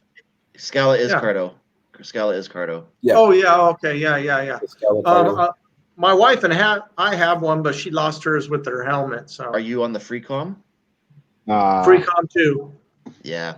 That doesn't link because it doesn't have the DMC. You can link over Bluetooth, but you lose a channel, and so whoever links with you can't listen to their music because they're linked to you. That's the main downfall, and I always ride with music. Gotcha. Yeah, it's a year away, and I'm not even, don't even worry about it. Jay, we're both on the bigger side, but I wonder if that's the biggest difference with windshields. Actually, Brennan, you ride the M109 all the time, and the bobber without a windshield. Did you notice a big difference? Do you like having a windshield more? Oh, absolutely. See, I was like, because Nox is all about the windshield, and I get having one, but I was like, it didn't bother me going to Vegas and back without one. Well, I got no neck, right? So my head doesn't fucking bobble around, and I will say this, you guys got more weight than I do too. Yeah, that's what I was like. Maybe that's our biggest factor. Because like when I'm on the M109 at certain speeds, I'm literally holding on for dear life. Without a windshield for sure. But a headwind, a tailwind, no problem. The crosswinds, I don't think there's anything you do. No matter what you're on, you're getting blown around. High Desert, the Cena and Cardo can connect. They just have a weird way of doing it. Yeah, they do. And Jay gave us these promises that they connect, and they do connect. We just made no effort to do it. Trust me, it's a stupid process. Nah. Nox, go to the Discord if you want to join in, man. Yeah, I just tell him to jump in right now. Okie wasn't able to make it, so we got room. Don't be a wiener. Get on here. I was like, I have the mini apes, but I got the weight to hold me down. That's why when somebody's like, "Oh, the bagger weighs more," that's why you're gonna beat it. And I was like, "No, I can make up for the weight a little bit." So I whooped his ass either way. Yeah, man, my buddy on his street glide, he doesn't stand a chance, man. That thing is just it weighs so much compared to the Scout. The Scout just winds up so high. What's up, Throttle Down Under? Throttle, what's up? Oh, okay. Nox says there's a lot of noise in his room, so he can't. Boo. Yeah. So yeah, I mean that's going to be an interesting. I'm already counting the days, so yeah. I put the countdown on there, and Mom Shell commented back on the story, and she's like, "Fucking seriously?" I'm like, yeah, ready to go. Yeah. I like your hell. We can make the rest of what is it? If we could leave now, we can hit the rest of Sturgis this year. We can get there this year. Yeah, we all left right. Well, maybe not now. I think it's over in like 3 days, but yeah, when we got home last week, definitely could have made it. So that'll be good. That'll be a new experience for everybody. Has anybody here been to Sturgis? I have played there as a musician. I've played there probably 3 or 4 times, but I've never rode a motorcycle there. Meatball, you said you've been? No, I've never been. No, you've never been? Oh, this is going to be fucking great. It's chaos, man. Yeah, I just assume it's all Harley Davidson. That's what I envision, so I don't know. There's plenty of Indians. It's obviously mostly Harley Davidson, but it's everything, man. Anything on 2, 3 wheels. I've heard that there's a lot of Indians there this year. I was just when they were posting pictures, I was able to pick them out. That's cool. There's a lot of Indians.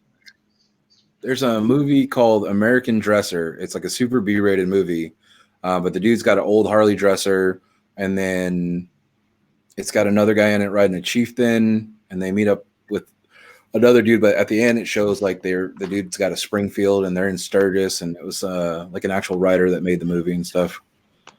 Also, if you have no time and want to watch just a motorcycle movie, it's totally worth it. But American Bagger? I think American Dresser. American Dresser. Okay. Yeah. The guy on the Chieftain American is Bagger was a magazine. I think he was the dad from something about Mary. Look. He does a lot of voices and stuff. Anytime I'm like into something, I always end up like watching shit about it and movies and also people can make fun of Sons of Anarchy, but I watch the shit out of it. Yeah, I enjoyed it. I never really associated it with wanting to ride motorcycles. Like, Yeah, I watched it was a probably TV the first show. 2 seasons, and it was like, this is like a man soap opera. Yeah, it was based off Shakespeare. Like, well, a lot of things are, but Well, when I watched it, I also wasn't riding then, so maybe that's. I wasn't different, either. But I was like, I don't associate Sons of Anarchy, but I'm like, yeah, motorcycles. I'm like, no, yeah, not at all. But like I've been watching Mayans more just because it's connected. But like I'll keep it on in the background, especially when I'm doing motorcycle stuff, just because they have bikes like what my dad rides. But all I can think is who posted up the photo of the guy wearing the Sons of Anarchy vest? I saw one from Captain Granite. Somebody posted up in Discord, I Captain think. Kawasaki. There was a couple of them. Yeah. Let's see. Yeah, American Dresser. It was made in 2018. I'll have to check it out. Keith David was the guy riding the Chieftain. Chieftain or Roadmaster. I saw just motorcycle stuff, so I bought it, and then all the Indian stuff. I was super excited. So when is Sturgis finally officially over? This year? Somebody was saying like, I don't know, because they got to release that Indian here pretty quick. I'm fucking waiting. If they are, somebody was telling me they're not going to do it until next year, and I was like, this seems a little much. That's ignorant. The Challenger? Yeah, I think it's ready. I thought that it was announced that they were going to release it. No, they never officially announced it. Oh, I'm starting to think they're not going to do it. That leak was from a dealer, and I kind of feel like they set that dealer, the dealers up to see if somebody would get a wink link. But from what I've heard, that dealer, such a stupid thing. Well, that's their problem. I was talking to the owner of Indian Redlands, and he was saying they're super strict on it. Dazzle's going to join us here. Oh, sweet. Click him in, yeah. Yeah, as soon as he pops down here at the bottom, I can click him in. What was it? They're saying they had problems with the first Jack Daniels bike, the special release. Like dealers were putting stuff out there that they weren't supposed to. So why give them any material if they're not allowed to put it out there? Don't give anybody anything until the day of. And that's the way it's getting because of this kind of stuff. But from what it sounds like, a dealer got stripped of the Indian badge and somebody got fired. So the way it was ran down to me, this is not from my dealer. I'm not even bullshitting. It wasn't from my dealer. It's from a different dealer.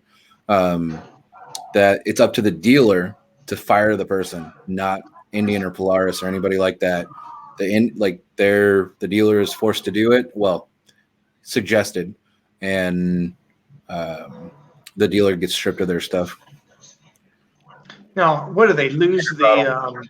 See, what I ended up. Yeah, I don't know. That's why I stopped posting Indian leaks. I stopped doing it because I don't want to ruin anything. Yeah, your So relationship. that's why I just stopped doing it. The way I do it is like just very small. Like I'm not gonna sit here and blast about it, but I was like, if everybody's talking about it, then I'll talk a little bit about it. Can we all just take a moment to appreciate I don't think bed? Like, look at this fucking thing. I swear to God, he's at a hotel. That's so nice. Yeah. It's got the chair for him to use at a desk and everything. Do you think he made the bed just for this video? I think it's a backdrop. You might. Knox. I'll post leaks all day. It's a green screen, and he's put that on it. Yeah. I'm wondering if you can lay on the bed from now on and stream from there. If it was a green screen, there'd be a chick on that thing. Just laying there. This is a green screen.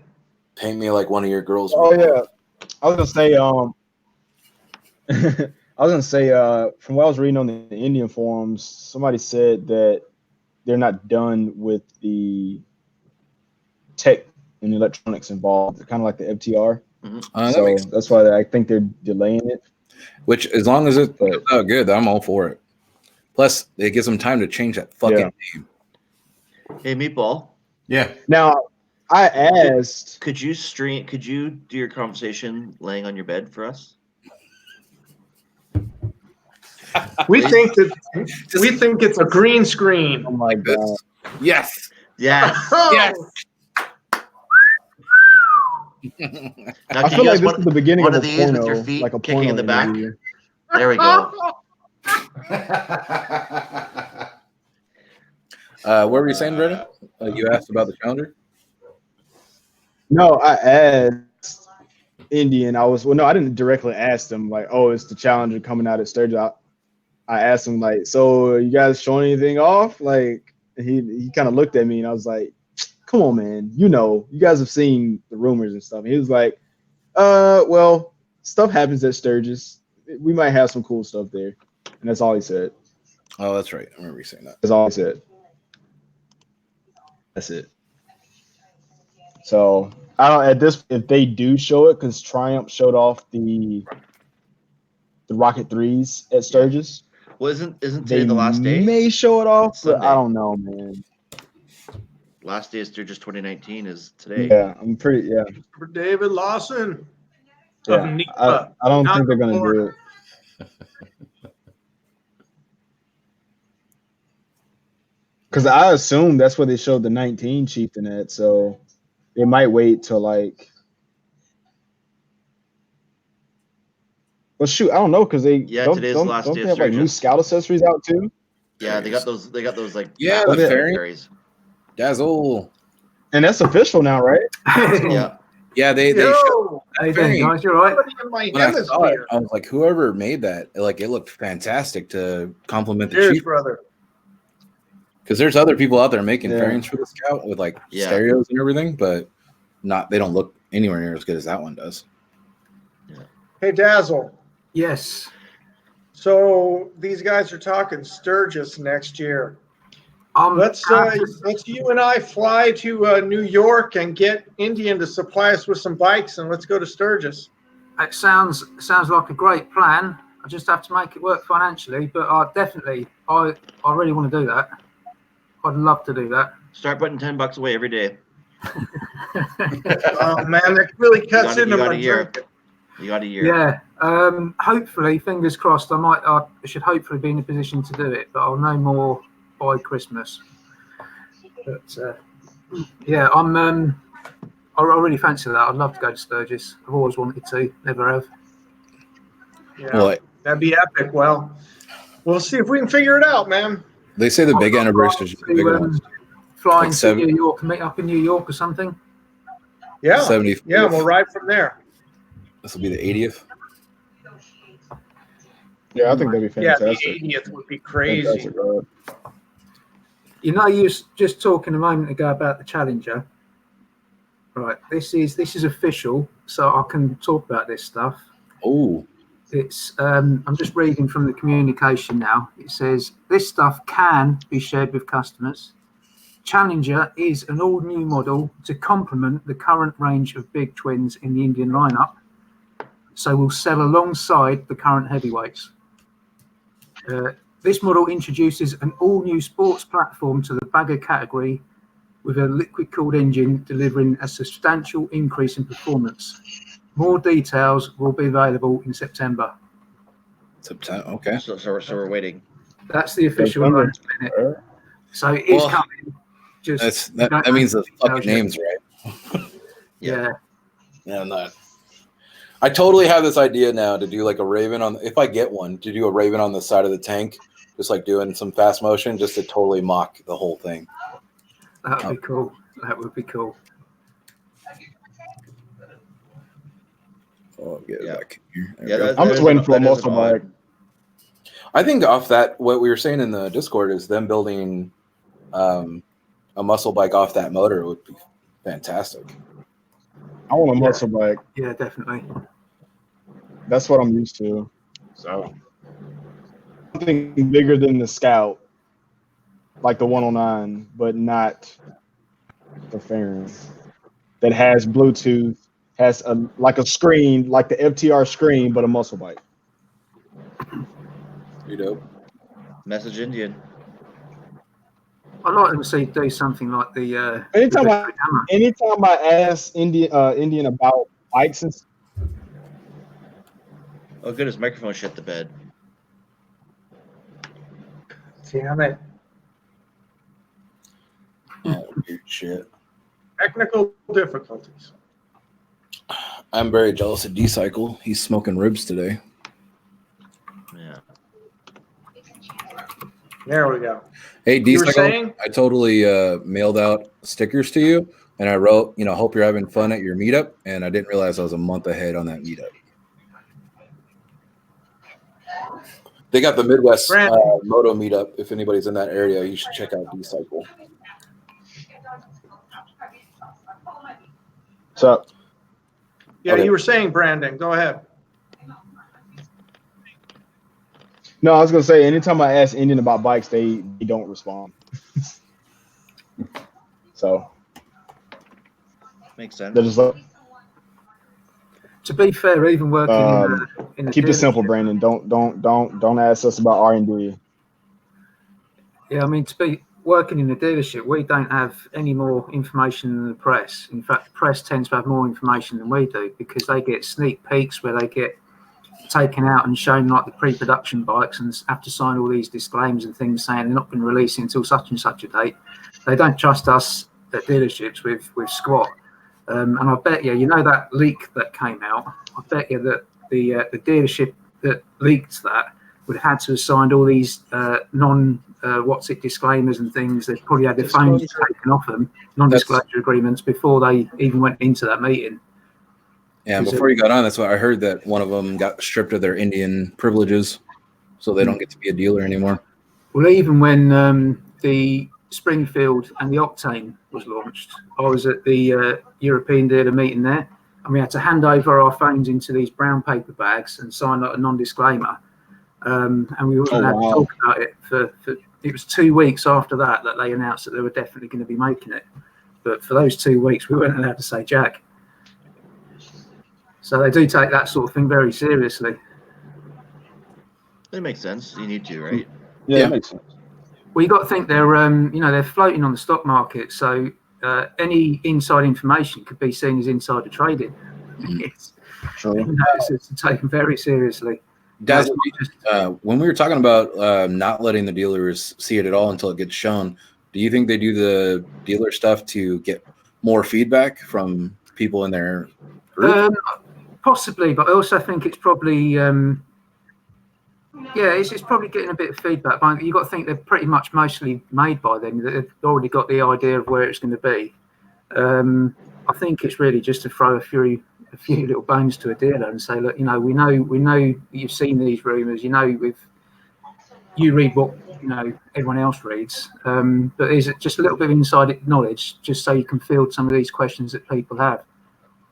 Because you've got to think when the Springfield and the Octane, if you cast your mind back, I don't know how much you remember about the launch, but the Octane had pretty much been leaked already, and the Springfield, there was massive rumours about them doing a cheap vintage with hard bags, which it sort of ended up being. So I think the rumour helped Indian sort of say, there you go. We know that you're getting asked all these questions. We're going to give you a little bit more information now, just so you can start fielding some calls. I think that's all it is, really. What's this? Invictus says Polaris needs to cancel the damn slingshot. It's funny. I've seen there's a lot of slingshots in my area. We were riding or coming from like Long Beach area, and there was like 6 of them in a line. It reminded me of Cars, if you guys have seen it, where they're all coming through with the neon lights and everything, and it was just all slingshots. Neon lights, crazy. It looked like Christmas lights on them and shit. Those things get nuts. Dude, they People share. love 'em. Yeah, there's a lot of them. There's a lot of them here. Probably at Do least. they sell slingshots in the UK? They did for the first year, and they didn't sell very well. I've never seen one out here They don't have them in Rome. I don't think they sell them in Italy at all. They're probably too big. They probably did the same year that that they did in the UK, because they tried to push them on all the dealers. They tried to have, like, this is the slingshot. You're a Victory dealer. You're an Indian dealer.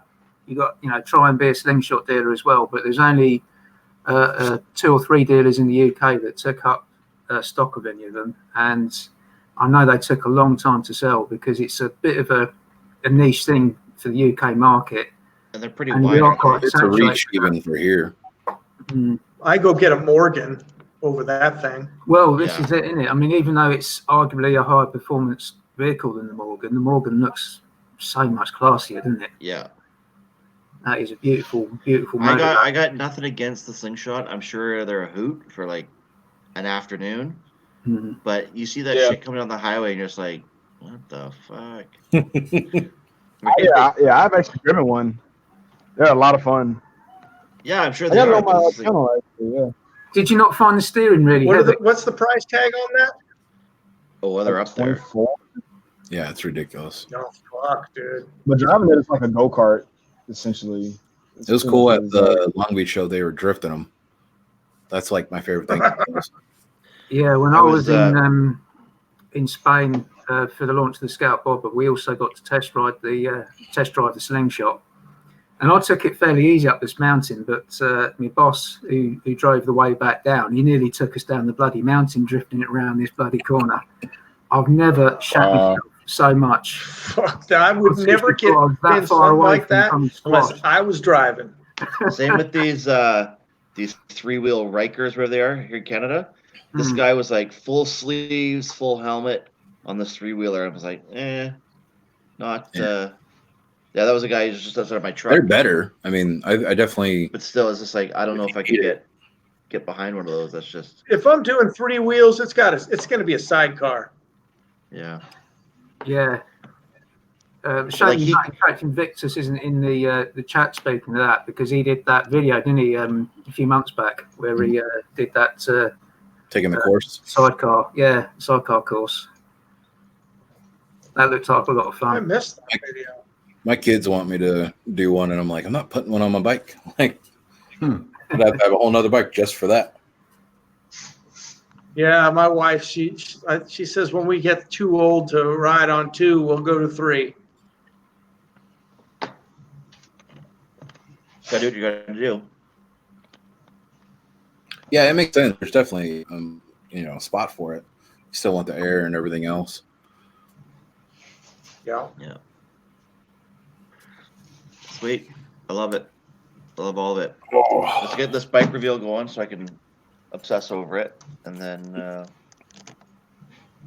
maybe we'll have some bike changes for Sturgis. Yep. Hey guys, I'm about to drop out. I think so. Thanks, I think we've hit it. I actually have to go. Yeah, I think I'm going to wrap it up myself. Thanks, Dazzle. Jumping in. That's all right. Thanks for having me for the last 5 minutes. I've been watching for a while. Our fearless leader. Let's talk about Sturgis a bit more.